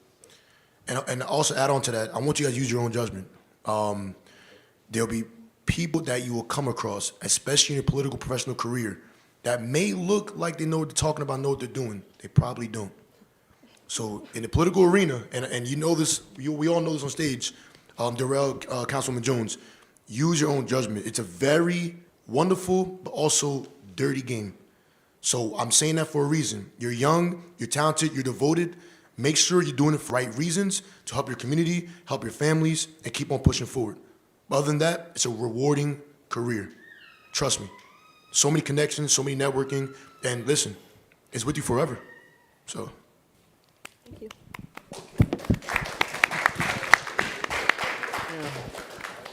What a fantastic job. Thank you all so much. We really appreciate it. Great way to close out our special day. And I wanted to direct everybody to the quote I put on the screen because of everything that you shared as panelists. You got me thinking about this quote. My students know it. They've seen it before. But for everybody else, let us not be content to wait and see what will happen, but give us the determination to make the right things happen, right? It's up to us, right? If it's going to be, it's up to me. It's up to us to take the initiative. If we want certain outcomes to come to fruition, maybe we got to be the ones to roll up our sleeves and make it happen. So I wanted to leave you with that for something to think about.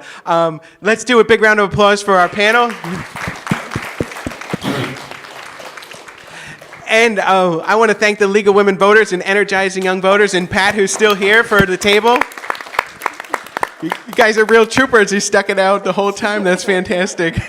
And of course, I want to thank everybody who's here in the audience, especially our students. You are fantastic. You're an inspiration to me. And I can't thank you enough for coming out today, for giving up your time on this Friday. A long day. We went a little over. But I truly appreciate you. And I hope you enjoyed it. I hope you enjoyed the session and can take some things from it because we've had some inspirational people here today. It's just been, such a fantastic collaboration, fabulous. And I'm so excited and so happy to be a part of this. So thank you all so much. We really appreciate it. I hope you all have a wonderful weekend. Keep in mind, we're having our election night viewing party coming up November 7th, right? The Tuesday. It'll be right here in these rooms. It'll be fun. We'll do more prizes. We'll do some fun, fellowship, and play some games and all that. It's going to be good. So, and that's thanks to my class. So thank you all so much. I really appreciate it. Have a wonderful rest of the day, weekend. Real quick. If you guys need any assistance with jobs, internships, reach out to any one of us. Let us know. Send us an email. There we go.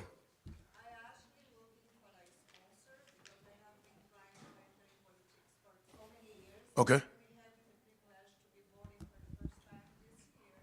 Awesome.